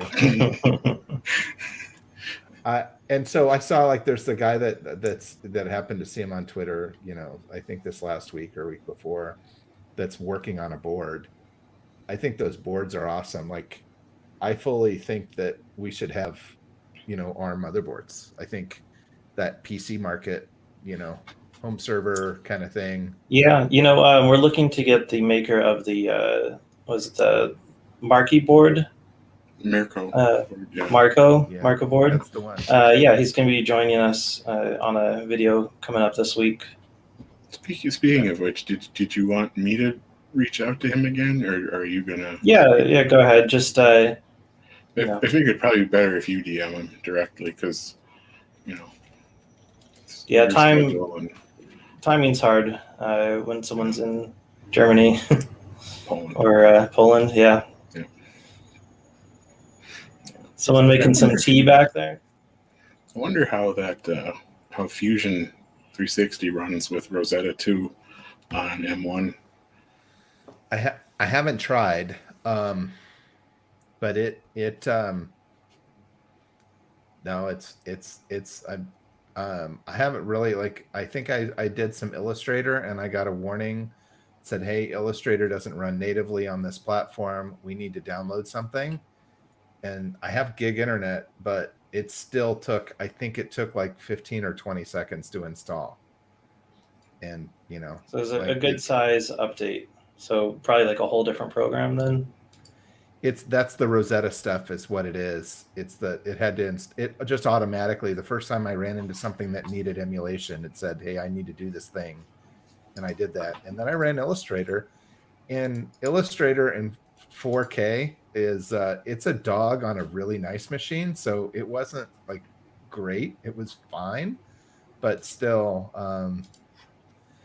there's good enough is good enough for a whole lot of people. And so we'll have to see what happens. But I'm personally pretty excited about some of the ARM stuff. I think the discussion I got into in the I think it was the lounge about the Raspberry Pi was that the target market is education. And so we're really kind of this niche market, people that are doing things for performance and trying to do push boundaries and stuff like that with the Pi. I would really like to see either the Pi kind of take the community, give it a little bit more attention, or another company give it the attention with some of the backing and things like that the Raspberry Pi Foundation does around the OS. Because there's a lot of really cool hardware, and then you buy it and then you find out that basically you have to run like a 2-year-old Linux image on it, and then it's, Yeah, there's a bit of that. I've got an RK 3399 board that is that way. It's like, oh, this is an awesome board, has everything, M.2, full, like, PCI, I think 2.0 speed on it, 2 lanes. But there's like one Linux kernel that it actually works on. And it's old and doesn't support some newer features. And yeah, the Pi Foundation, that's what they do that's so great, is the software is so refined. It just works. And if it doesn't work, you're probably trying to do something way outside what it was intended. For example, when I mention someone like, I like to play Sonos music from my computer. So, oh no, you shouldn't do that. That's not what it's for. In the Pi, when you talk about the Pi thing, and you're like, well, it'd be nice to have those features. People are like, no, they made it for education. It needs to be cheap. Then you're like, they should maybe improve, make that a small change. Maybe change the micro USB to a USB-C. Oh no, they make it for industrial components, and they cannot be changing it because so many people use it for industry. And it's like, oh, so when it's convenient, you'll say it's industry. When it's convenient, education. For the kids, will then matter if you start shipping USB-Cs. But for the industries, like, I feel that the people kind of make the argument as it's convenient at the time. Yeah. And I think there's a lot of people out there that feel that the Raspberry Pi Foundation needs defending. And I think that's a noble thing to do, to say, I think they're doing good work and I want to stick up for them. So I think people maybe change their arguments in order to defend them. But I think if the Raspberry Pi Foundation wanted to like talk about it, they would assert why they do what they do. But in the past, a lot of what they've said is, look, we're trying to make these as cheap as we can. We're doing this because this connector lets us keep, like, I think they said they went to mini display or mini HDMI because the HDMI port took up so much space on the board that they went to a smaller connector so that they could do something else. So I think there's some trading that they do but I don't know the decisions of why. And that's what I'm saying is, I don't think anybody but they know why they do the design decisions that they do. You're like, oh, there is the cost. If people always like the cost, I'm like, but they are happy now charging $90 for a Raspberry Pi. So it's that $90 because or 75. Well, with the taxes and all, it becomes 85. Because it has 8 gig. Well, they could have charged 85 for a 4 gig with a lot of other improvements. So like so people bring the price, and I'm like, well, if they're okay charging $80 or $90 for one Pi, then you could charge 80 or 90. It doesn't need to be the RAM. The RAM could be lower, and instead you get a bunch of other things. It's kind of this shifting type of thing. Like, yeah, I think some of what it is, and I'll compare it to Apple. There's this old diagram that Apple used to have where they had their consumer and then they had their pro. And it was like laptop, mobile, then they had a consumer and they had a pro. And there was this matrix that kind of logically all kind of worked out. And if you look at what the Raspberry Pi Foundation does, is they go and focus on and do one release at a time. And so I think part of what they have going on is they have this entire lineup that starts off now with the 2040 at the bottom, and then to the Zero, and then the Zero W, right? And it kind of steps all the way up. And so the problem is if they go and release something in the middle that maybe doesn't have as much RAM, but it's got all these other cool features, it disrupts the sales. And this is super common for companies, is one product line can hurt the sales of another product line. So they end up creating these, kind of boundaries to keep one thing from hurting the sales of another. And that's just a theory. Like, I'm not trying to say, oh, this is definitely what's going on, but they kind of did that to themselves here. In the original manual for the Raspberry Pi 4, there's a mention of an 8 gig model, and they went online and said, no, there's no 8 gig model to misprint. We just made a mistake. My 8 gigabyte Raspberry Pi is sitting right here in this case. The Raspberry Pi that doesn't exist, that they're not going to make, is right here. So they released that after releasing the CM4 and the Pi 400, both with a max of 4 gigs of RAM. And even the 4 gig model only got released recently. They had the 2 gig model available for a while of the CM4. But then all of a sudden, 8 gig model available after their other releases, and still no 8 gig model of the CM4, and there is no plan for an 8 gig of the Pi 400 because it's meant to keep within a certain, very small price point. I think this could hurt their own sales anyway.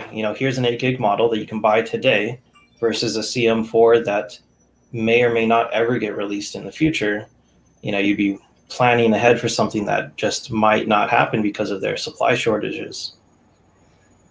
And that's definitely, I think this happened because of the supply shortage, like they managed to get their hands on the chips they need to make this 8 gig model. And, they still haven't gotten them for their CM4 yet. Yeah. So we'll see what that happens there, Like, don't make me wrong, the Raspberry Pis are pretty cool. We've got now a basket of them. But I like them. But when I talk to people about you got more. Got a box of them. Bigger fish. But you talk to people and they're like, it always seems to be like this shifting argument situation, which I'm like, whatever, because I experienced the same in Sonos, and I assume that if I went to the Apple forums, it will be the same, that there will be all the loyal people without any more information than I have, but trying to like defend it with just the loyalty you are describing. And I guess it's okay. Yeah, I think to be clear, obviously, because this is going to be on the internet forever, I think it's important to note they do great work, and they create a phenomenal set of products, and they really have to help change just the idea of GPIO, of exposing that. That I think they've definitely mainstreamed a lot of electronics and things like that. That said, when you focus on an education market and it's a very much a kind of a STEM kind of product, you're going to have people that ask questions. You're going to have people that learn and ask and wonder why. And so I think it's very healthy to ask, why did they do this and why did they not do that, and have your own theory. And if they want to tell us, their position on something, they'll tell us, right? Otherwise, I think largely, if I had to guess, they're already busy working on kind of the next thing. And I think I wonder where you would grow, because where, like, seriously, like, okay, so you're going to make something for the education market. You want something that's as simple and is common across, all the supply chains and globally as you can. That is like the Raspberry Pi 4. Like, okay, the 2 gig, the 4 gig, even the 8 gig, it's just money, but it's the same footprint. It runs largely the same software, right? Yeah, well, besides the added power draw, it's a drop-in replacement for any older model. So once you sell one, let's say you sell one to every single student on the planet, which I'm sure they're nowhere near doing, but let's say you do, where do you grow from there? Like, are you going to go into mobile stuff? Are you going to go towards the more, start to court, the maker community a little bit more and some of that? I don't know, but I guess that's what I'm wondering is, what are they going to do? Like, are they going to continue to release new stuff? Well, the CM4, that's a good jump into the industrial side. The CM3, was a decent board, but kind of underpowered. With the CM4, you can hook up a lot of cameras, and you got the CM3 in that game controller there. I think we're going to see more CM4 boards used for, handheld gaming and other consumer type devices than you would find in industrial. It lets you put it just in more things, more form factors. And I think that part's brilliant because, the thing is just tiny, got one right here. And this board is just tiny. This is the whole thing in this space right here. This gives them a chance to build one product line that they can support that can be used in, could be thousands of different things. Over the next couple of years. There's already got to be at least a dozen boards that are on the market, and the one that they made, this one right here, is excellent. It's got kind of everything on it you want. It's actually pretty compact. It's about the size of 2 Pis side by side, just a hair bigger.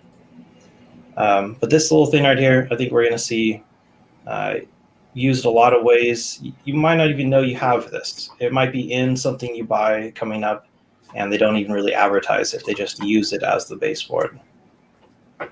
Well, and then the Pi Foundation released their Arduino competitor, and a lot of people asked why.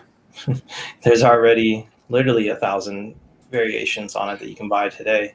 Why have one more? But Pi Foundation does a good job. So that board that they build is going to be well supported, and you'll be able to buy that same board too for the next 8 years. Their supply on it. Yeah. And that's one thing I like about theirs is that they keep making the same board. You can keep using it for an extended time. Here's the fancy Adafruit. So you're going to have a better port, probably it's USB-C, and it has the black and probably thicker PCB. Adafruit is like a little fancy and all these little I'll pay things. extra for USB-C and black PCBs all day long. Right? Fair. And what you were saying about everyone having one Raspberry Pi, the thing is that these things are pretty good. So, and I put one on the MSG. Then I bought this thing that has the 3. I have the Octoprint running on one. I just got a magic mirror that I have by the entrance. So when I go out, it's a mirror. You see yourself tap and it tells you the weather and if it's raining or not. And I just got this little. Yeah, nobody owns just one Raspberry Pi. Correct. So even if every kid buys one, then easily every kid can buy 4. And at that point, instead of 7 billion, you can sell 20 billion, all the same. And when they start to be integrated, as Bud was saying, in places that you didn't even know there was one, but there is one, the market is real big. You may get even Java, 3 million devices, 3 billion. I've seen a lot of them used at POS terminals now, and for some digital signage at the mall. I've seen so many at airports. Yeah. Yeah, and it makes sense too. It's a good embedded platform to use. Yeah. Well, Apparently the they have one a thing lot I of was getting. POS keyboards too. What's that, Blesso? The POS keyboards are actually pretty cool looking too. That's kind of off topic, but The large mechanical cherry keyboards. Mhm. Yeah.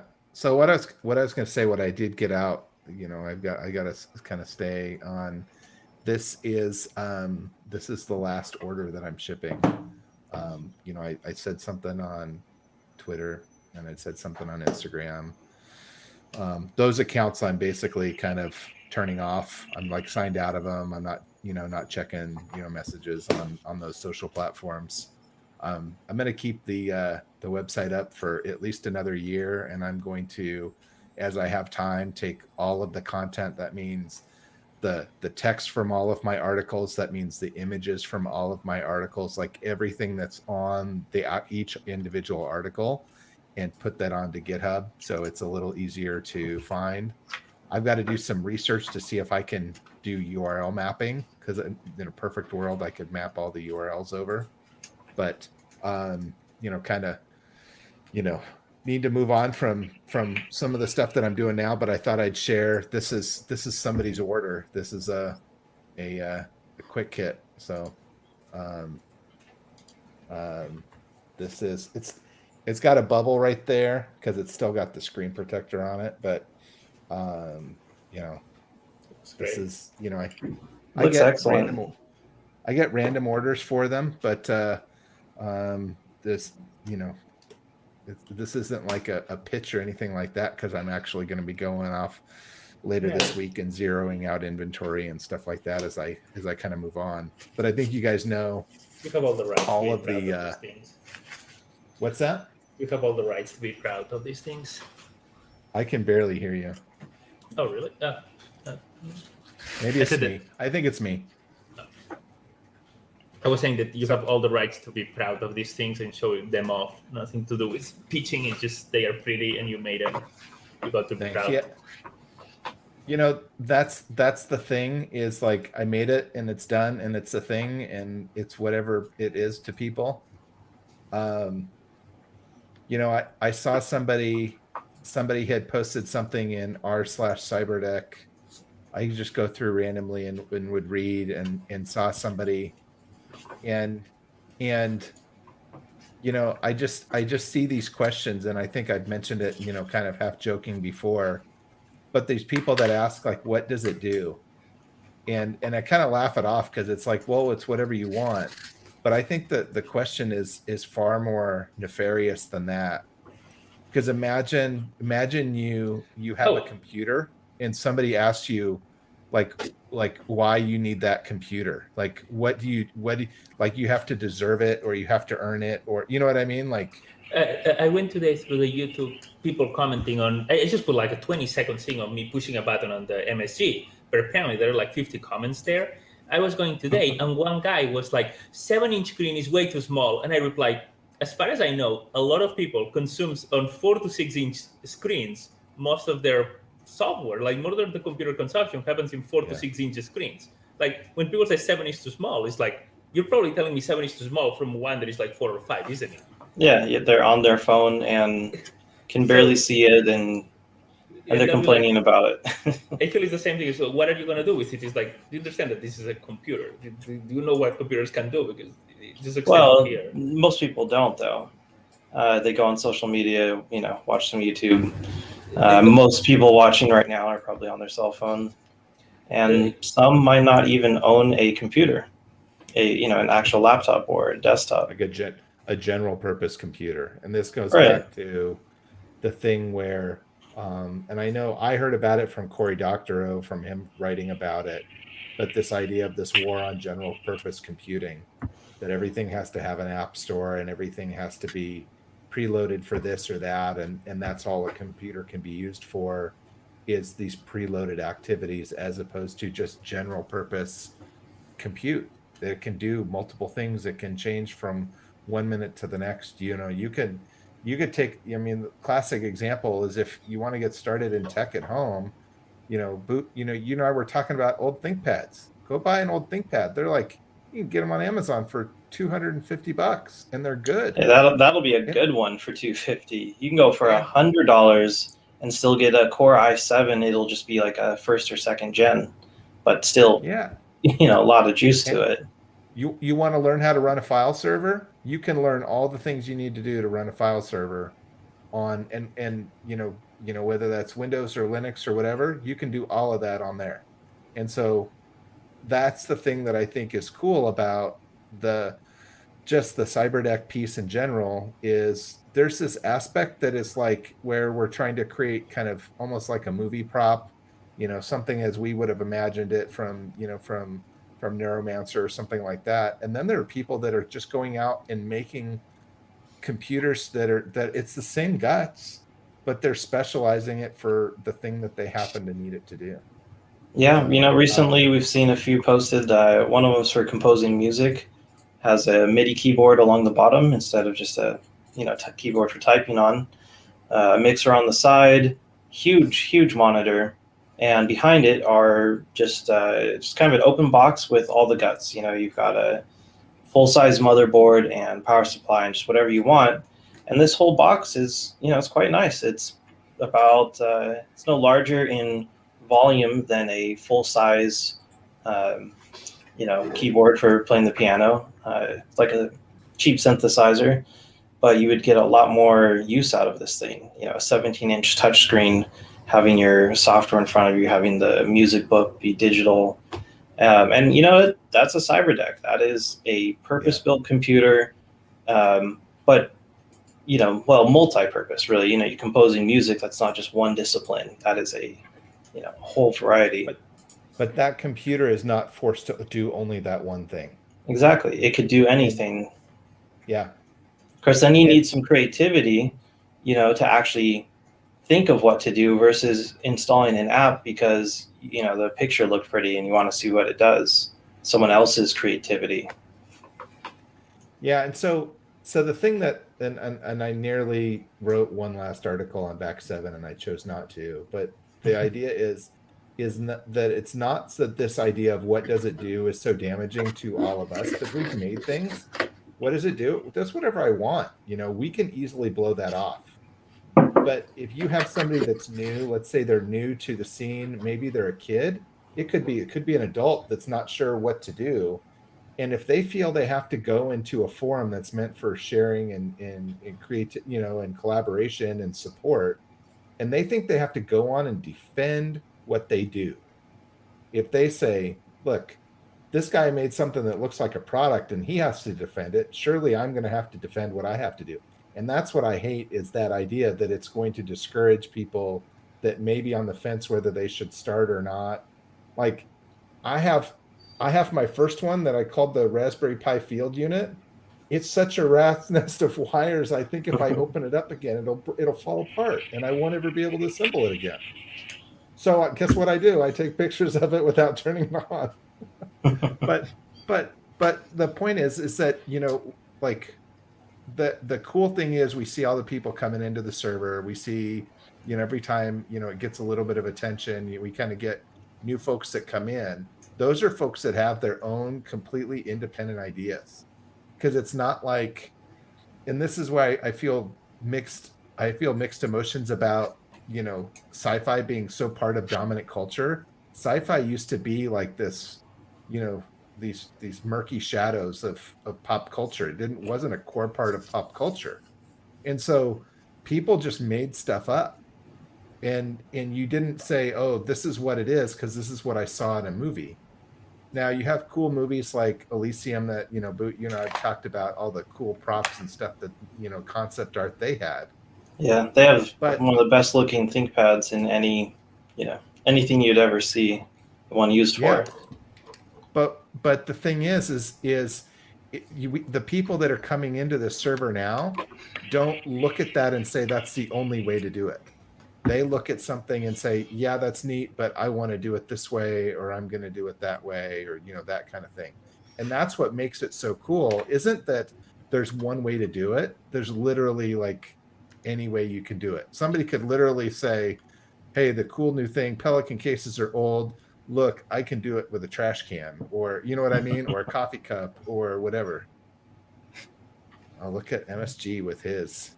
I just like I put the Logitech on top. That's what it's recording me.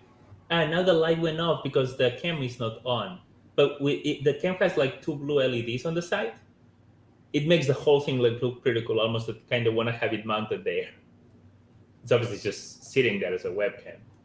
So I like the look with the camera on top. Yeah, and right there you've got a awesome computer. You've got an Intel NUC in it. You've got a Pi.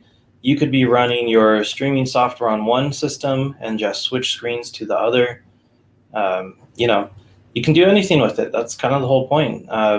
Mine really get used as a test platform it's always kind of half disassembled, but that's what I built my deck for. That's what the Virtue Scope was made for, was every time I buy a different SBC, I want to try some new hardware, play with a different battery pack.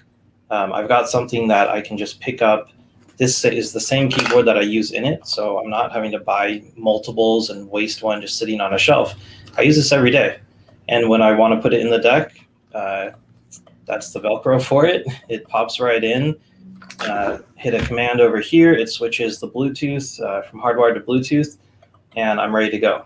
I don't even bother plugging in a USB cable because who knows what I'm testing. Might not even have a free USB port, but everything has Bluetooth nowadays. So, it's nice having just a test bench. If you're really into computer modding, what do you have? You have a open air case. You have that wireframe test bench that you can slot everything into real easy. You might even just have some like pogo pins to put it on instead of putting screws in it.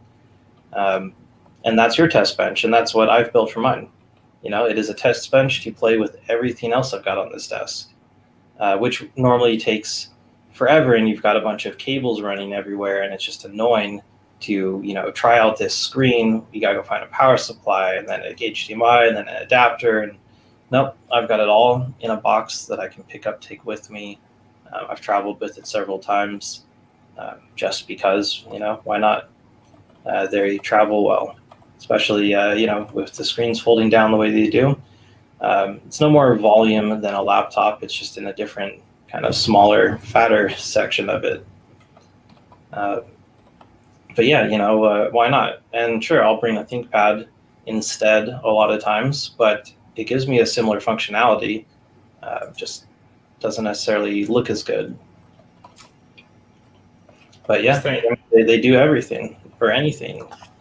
I'm gonna have to say goodnight for today. With my family, I'm required. So I will see you guys later. Enjoy the family time. Oh yes, I will. I was trying. I know I can make the letters kind of go in a loop. I was trying to make, but I have it set up just to show the letters, but they don't go in a loop. I was trying to say bye back 7, but it doesn't fit, and I don't have that. It just says back 7 now. But obviously, So- like, yeah, you can. Yeah, make that's it, still pretty cool, though. I mean, you just did that in 10 seconds, you know? right. You That can make is it super say cool. anything you want, and then on the top, it gets the sensors, and this I made it first as a. It just. Sorry, the camera is holy shit. It tells you the temperature, the percent of the battery, the voltage, the time. But really, when I put that together, I was thinking, because I have a box of Arduino sensors. So basically, you could put any sensors you want, like humidity or whatever, and have them display there. You could put a gyroscope, and as you turn it, it will print there whatever you want. And again, I hear the logo, which is any image you want. And it bothered me a little that before it was all soldered, which limited the ability of tinkering. And then I just that this version, it's all ribbons, so you can unplug. So now the all GPIO become available for using something else. Before in the previous version that was soldered, which make this front panel a little fake because you had the microdot FAT and then a bunch of pins, but you couldn't use almost any of them because they were already being used and you couldn't not use them. And the microdot FAT is also now like removable. It's basically just a hat before it was soldered. So I make it a little more hackable. But it is so you can do whatever you want and add sensors and make changes to it. But that's the point, which kind of when you ask what to do with it is like really like it is whatever you want to. And we keep making these things to make it more easy to make other things. Basically, kind of the opposite of making an app that only does one thing and you cannot do anything else. It's like every version we do is like try to make things easier to plug and make it plug to so it does something else. And most of the things I believe you do around here are kind of this aim of not so much what you do with it, it's kind of the opposite. It's make something that allows creativity to go on instead of close creativity and tell you, yeah, we're going to give you that thing and it does one thing only. You just turn it on and it's going to do that thing. There is no need for you to think about it or use creativity. Those are kind of, all this is the opposite. It's create platforms that then you can do whatever you want. Exactly. And like Jay, with your recovery kits that people purchase, you know they're not just buying it and leaving it as what you sent. You know, they're buying it, they're taking it apart, looking through it, seeing how it was made, and imagining new things to add to it. You know, you're giving them a head start, but they're still going to be inputting a lot of their own creativity into it. Yeah, part of it too is you have all the basic parts that you need for a deck. And so if you say, you know, I'm not going to do I'm going to mount it on a piece of sheet metal, or, hey, I'm going to mount it here, or I'm going to do that. You could literally take, let's say you wanted to put one in a wood box. You could literally trace the way the parts are designed. You could trace all the holes and transfer it over to wood. You could transfer it over to sheet metal. And frankly, you can just take the entire thing apart. It probably takes maybe 10 minutes at the very most to take it all the way apart. And that's all the, you know, the cables, the Raspberry Pi, the display. And I think counting all the little panel mount screws and the back, I think it's probably only like 12 or 14 screws. So I tried to make something that was easy to take apart and easy to tinker with, and also something that wouldn't just break. I was trying to make something that would be really durable. But I think it nailed it. Thanks. And you know that I think you've seen me say it various times on and off on Discord over the last several months that, you know, hey, I'm trying to think of something new. I need to take a break, and, you know, I was trying to think about, you know, different things. And and it dawned on me this last week was, there's a start and an end to the stuff that I did, the back 7 stuff. And really decided yesterday that today was the day to kind of say, hey, look, this is what's going to happen. So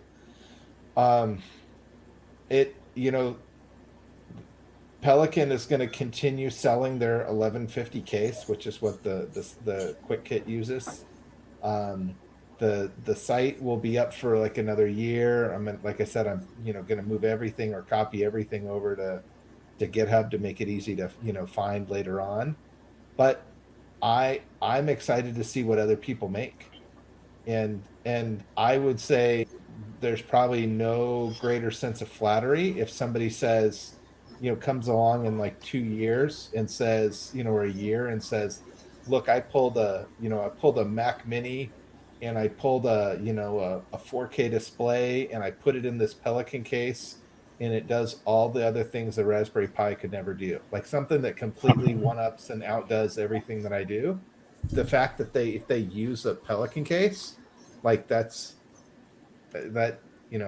just the fact that somebody would say, I'm going to take a design and I'm going to make it better. I'm going to improve upon it. So, yeah, well, MSG did that with his deck.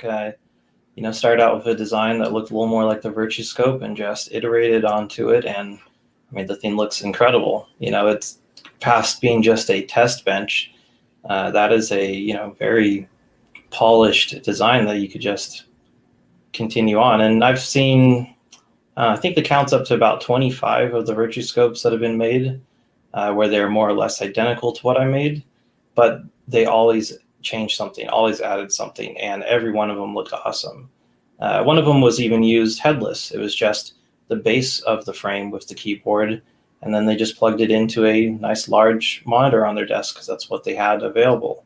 And again, it looks great like that. It's still a useful test bench, but in a very different form factor, being now really just a desktop machine. It is fun to see, and I'm glad to have, the community going the way it is. Whenever I move on from the projects here, it will just keep going. Like there's no stop to it now. It's picked up enough steam that it's just that, straight to the moon. Well, the one thing I think that you really got right, Boot, with the server was getting that mix of encouragement, but also kind of keeping people from kind of getting bullies and kind of throwing their weight around and coming in and being jerks and taking up all the attention. Yeah, I mean, Reddit already exists. We don't need that again. Yeah, and it's one of those things where, I go and look and it's just all this the slights and the insults and stuff when somebody says, look, I made a thing. On Reddit, it doesn't make me angry. It's Reddit being Reddit, and it will always just be Reddit. But I think you got something right there. And then even with kind of getting all the mods all get it too. And it's not like you wrote some manifesto that everybody has to sign on. It's like you get it. This is a special community. It's still largely undiscovered by the world. I got to tell you, as soon as like Lenovo or Dell or somebody finds out all these cool designs, you're going to see these Cyberdecks from Dell and Lenovo that are going to be $5,000, you know what I mean? And look kind of cookie cutter and be mass produced, because at the end of the day, what have they all done? They've all tried to make these super sleek and kind of very plain and very utilitarian computers. And what do people do with, I'm going to pick on MacBook users for a second. What do all the Macs look the same. So how do they tell them apart? They got to put stickers on them. They all look exactly identical. So I think there is something there. And I think the community is just getting started. So yeah, well, and with the commercial products, they have boiled them down to the bare essence. The phone is now just a screen with a very small box behind it. And it makes sense. We don't need all of this extra stuff that they were doing for a while. But now that you've got it as small as you can go, as fast as you can go, you've done everything you can do in 4mm thick iPhones. But now you start going the other direction. now that there's all this extra space, let's add to it. All those gaming phones that are coming out, they've got 2 fans in them, heat pipes. It's kind of crazy. Pop-up motorized cameras so that you don't have notches in the display, because everyone really hated the notches, and that trend came and went very quickly. Yeah. My phone I'm using right now still has a notch, but that's because I'm cheap. And I think we'll see more modular stuff coming out. It's just the time for it again. People want to do other things again. You have a real USB port on your phone. Everyone out there, plug stuff into it. Just try it. Get an adapter. Try plugging a keyboard and mouse in and see what happens on Android. It's really cool. You actually have a mouse cursor when you plug a mouse in automatically. Like, you can do a lot of things that most people just kind of ignore with them. Yep. It's going to be fun to see what happens. There's a couple semi-commercial products, they're borderline Kickstarters, like the dev term. I'd say it's a very cool idea for a project. It's not released yet, but their Discord is just hostile. You go in there and try and ask anything about it, and you immediately are ripped on by the moderators of their Discord. So, good luck getting a following like that. So there are some companies that step into it but don't get it. Like, what's the point of making this community hardware if your community is, just awful? And yeah, we have tried pretty hard to keep the Discord group friendly. It's not even that hard to do. We've only had to kick out a couple people that were just causing problems.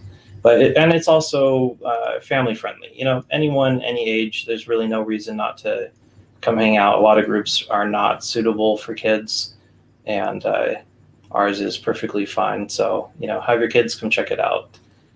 Build a Cyberdeck with them, happens to everyone at some point. You end up with a couple of brats running around. Definitely not Reddit, though. The Discord Cyberdeck group on Reddit is just, it's just full of insults, slights, underhanded comments. Kind of kills the fun of it, the spirit of it all. Yep.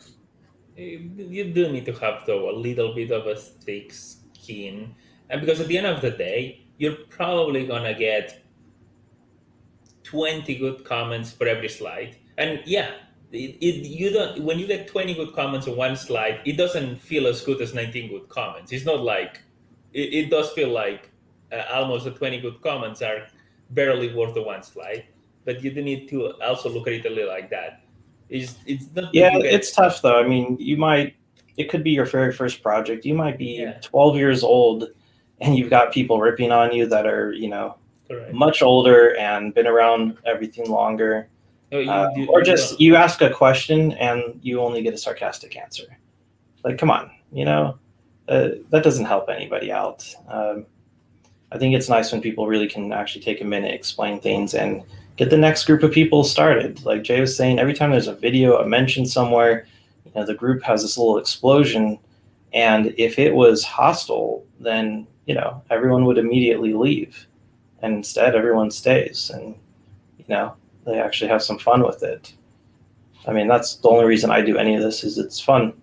It's just something fun to do. Oh, we try to keep it that way, and it's like to be welcoming, but it is the internet, and it's like it's going to be very hard for anyone to do a project, share it, and not get 1 or 2 trolls or random people try to be mean about it. That's the reality of it. As much as we can try, that is just the nature of. That's true. It'll always be a problem to some extent, but at least not in our group. Right. Well, there's one place on the internet that isn't terrible. Yeah. And I do feel that before the MacBook Air before the MacBook Air, I feel that laptops did have a little more of their own personality, and there was the BIOS and the Lenovo, and you will kind of be able to tell them apart almost. Just you will walk into Best Buy or walk into store, and the different brands will have their thing. right now, when I went to Micro Center, like you can tell apart the Panasonic Tough books, but everything else is a little hard to tell apart. Like all of the others just look the same. And I will say the phones was the same thing. Like I had the Motorola Razr, I had some of the clamp phones, some of the Nokia bars. So there was a little of like diversity in the product. But yeah, now it's just become have exactly the same shape. And I think there is a good reason to have like a D-pad or buttons, or have like to have basically different shapes. And the things people put together the Discord, be it the keyboard Boot was mentioning, or Cyberdecks, or some people with like head-mounted devices, all this stuff, is that they have their own little personality, and I think that makes a big difference. And I don't see why wouldn't commercial products have personality. Like they used to have, that you will go to the phone store and there will be like 5-6 different shapes of phones. Go to the computer store and again they will have all kinds of shapes, instead of like all the phones are the same shape and all the computers are the same shape at this point. It's kind of unfortunate. Yeah, I saw Albert in the YouTube chat asked like future projects. Yeah. I'm not being evasive at all. I have nothing planned. I will. I'm in the Discord as back 7. When I do spin something back up, I will spin up, whole, separate property and all of that, and I'll identify myself. I'm not going to, sneak in or anything like that. But I really don't know. The 3D printers are turned off. I'm not CADing. I'm not doing sketches right now. I think maybe people don't realize, that I think it's been like 6 or 7 designs in the last 2 years, and I need a break. And the only way I can take a break is basically to completely shut it down. I'm not saying like it'll be shut off forever. I haven't like made that determination. Like that's why I've kind of said, hey, I'm keeping everything up for a year. But I really don't know. I feel that's like a really good idea, because the platforms you have now, you're going to keep getting those same repeat questions for the next 10 years. The first thing I did online that got me a little, internet fame before YouTube even was I was doing like the stick and poke tattoos, which are kind of popular now, but at the time were still really unknown, online at least. And I still got questions to the email on file for those posts, almost 15 years later. And I was just thinking, damn, I need to just delete this thing, because I have nothing to say about it. It's like you're bringing up something from my past at this point. And you'll keep getting questions about the recovery kit for forever. Yeah. And it's finished. You have completed it. Yeah, I went through too on YouTube today and turned off comments for all of the videos that are visible. So I want to leave all that kind of, here's what it is. This is what it is. Because otherwise what I'm getting is notifications, and I think people don't realize when they leave those comments that a lot of that stuff goes back to creators. And it's not that my feelings are hurt, but it definitely goes a long ways towards taking the fun out. I assumed, selling a product and selling a kit was going to take all the fun out, and it didn't, because people are super cool and it's been really fun making them for people. But I got to tell you, I got a taste of the YouTube algorithm a few weeks ago, and people telling me like, here's what you should put in your video, when this is a 2-year-old video. This is something that's 2 years old, and they're saying you should re-upload the video and put this at the beginning. You should do this. You should film a follow-up that explains, and just, this. I have to tell you that very, very kind of entitled, hey, create this for me. And it's very obvious those people are never going to make one. They're never going to buy anything. They're never going to support the community. So you're right. You're going to always get those questions. And to a degree, questions are healthy, but those questions have to be, to a larger community. Like, if you go into like, there's a Discord server for Home Lab, which is the people that run like small data centers in their basements. And you go on and say, what's the best server? You're going to get 20 people that pounce on you because they're going to say, do your research, read the FAQ, those kinds of things. Mm-hmm. When it all gets directed to a single person, it takes its toll. So yeah, absolutely. But it's not that it's bad, but it's that I honestly don't know. Like I said, the 3D printers are turned off. Just kind of taking a break. I have a huge stack of books. There's a lot of science fiction that is canon for a lot of people that I haven't read. So some things like that. But I honestly, I have not thought about it. And it would be easier to grab a domain name now than wait 6 months or a year to grab one. But I've got to find something. I like short domains, and those are only getting harder to find. So .cafe, Cyberdeck.cafe. That is why. Excellent. It flows with it. It keeps with the theme. Yep.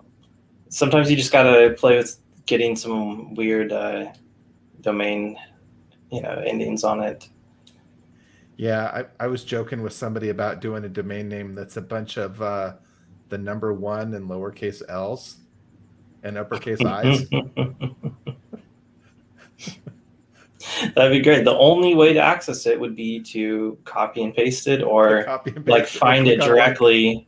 Yeah, that could be kind of fun if you don't want to have any traffic. Exactly.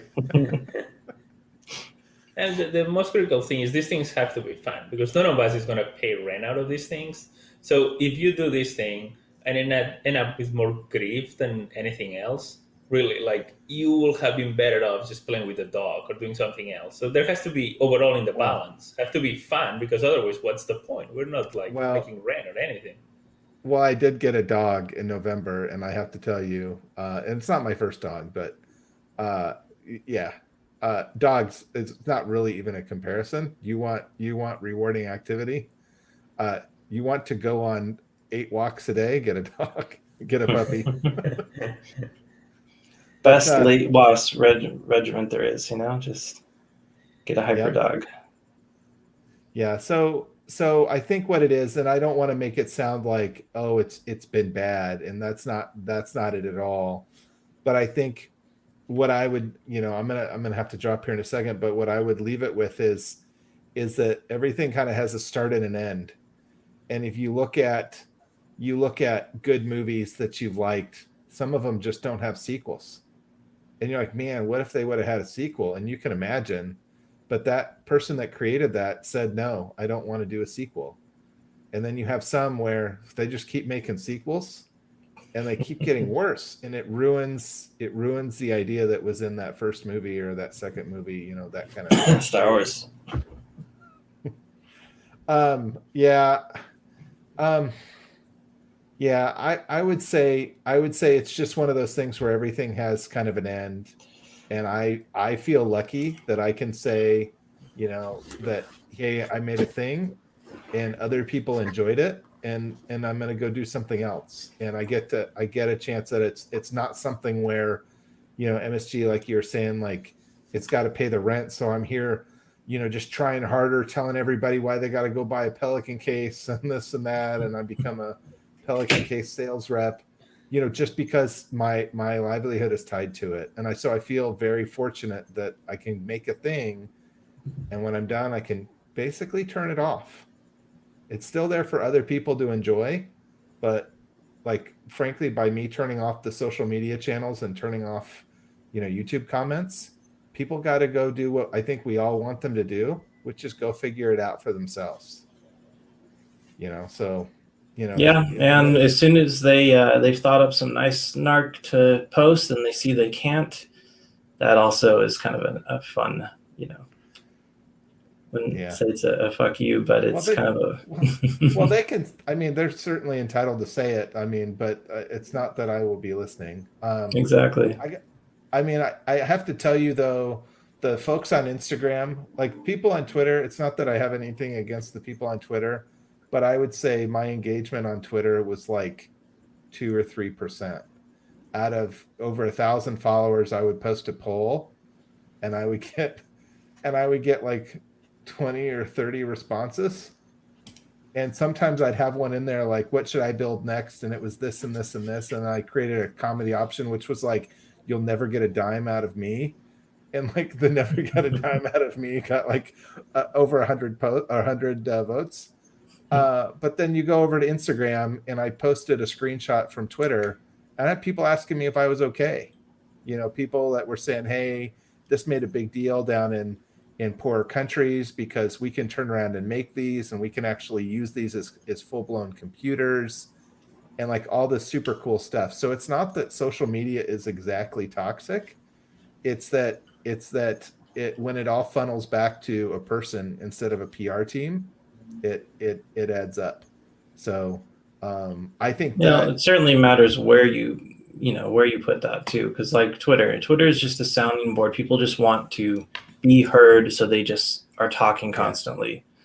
But I have to tell you, when I come back, if I bring a new thing forward, I probably will not create social media channels for them. Like, it's not a bad idea. I mean, if you don't need it. Yeah, well, the thing is how, you know, you got to go out and build an audience, and how are you going to do that? So that's a whole nother challenge, and I think that's a lot of businesses face that. You know, they've got to go try to build an audience and reach people, but then you could do it the right way. The cafe doesn't have a Twitter, doesn't have an Instagram. There is the Discord, and is doing very well. Yeah. Yeah, I mean, it's nice to get some subscribers on YouTube here. I'm sure that people watching are subscribed. But if anyone watching this later actually makes it to this part, yeah, go ahead, subscribe. We do these once or twice a week, plus a couple random things here and there. We, did the interview with Jay last month, and it's cool to see that as many people watch it as they do. And most of the people watching, according to YouTube's algorithms, are not subscribed or came here directly from inside of YouTube. So they're finding these videos. They're not clicking on a link and coming straight over here, which is great. That just means more people are joining in, getting to see this stuff. And it is fun, and when it's not fun anymore, people typically stop. And being creative all the time is difficult too. Yeah. I mean, Jay, you knocked out a lot of excellent designs, and they might look similar on the outside because of the case, but they're all completely unique. And, that's starting from scratch every time.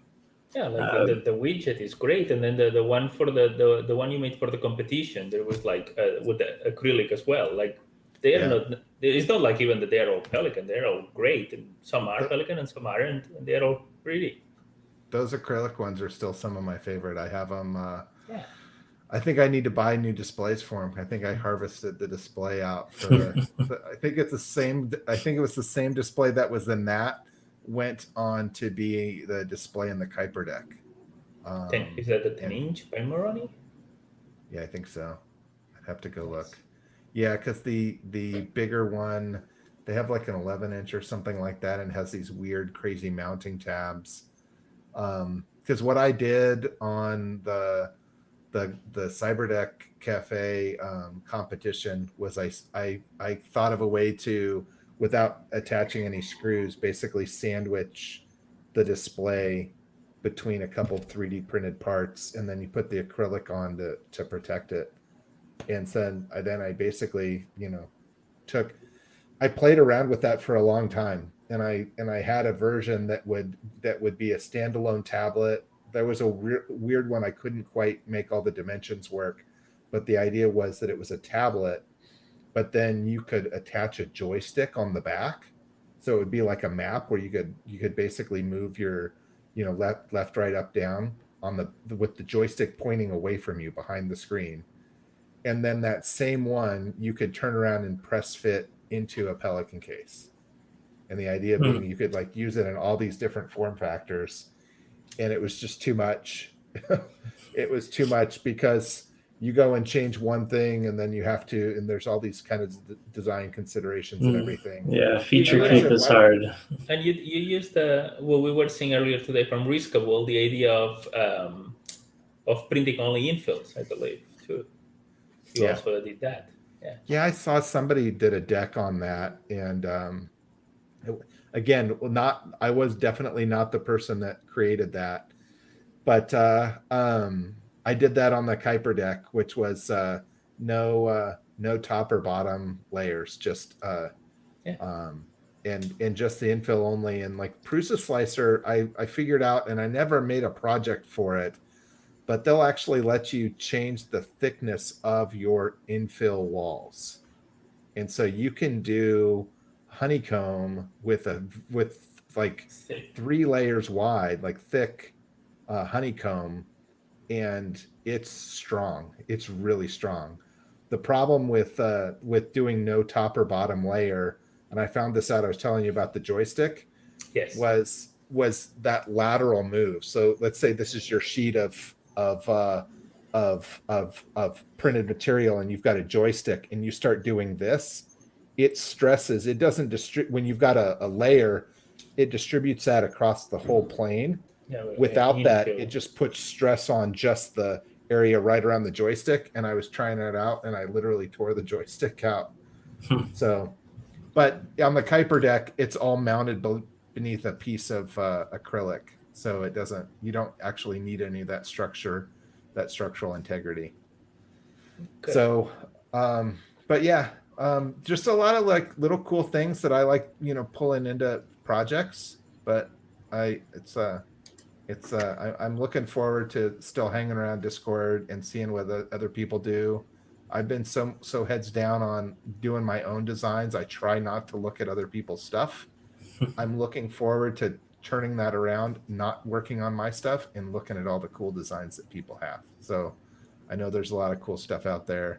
Like I've seen all of your guys' stuff. I've seen Blasto's stuff. I follow those pretty closely, but I'm looking forward to some weird stuff. That's what I want. I want the really weird, like split ortho, folds up like a Rubik's Cube or something. I don't know, like just the weird stuff. There is one being built just like that right now.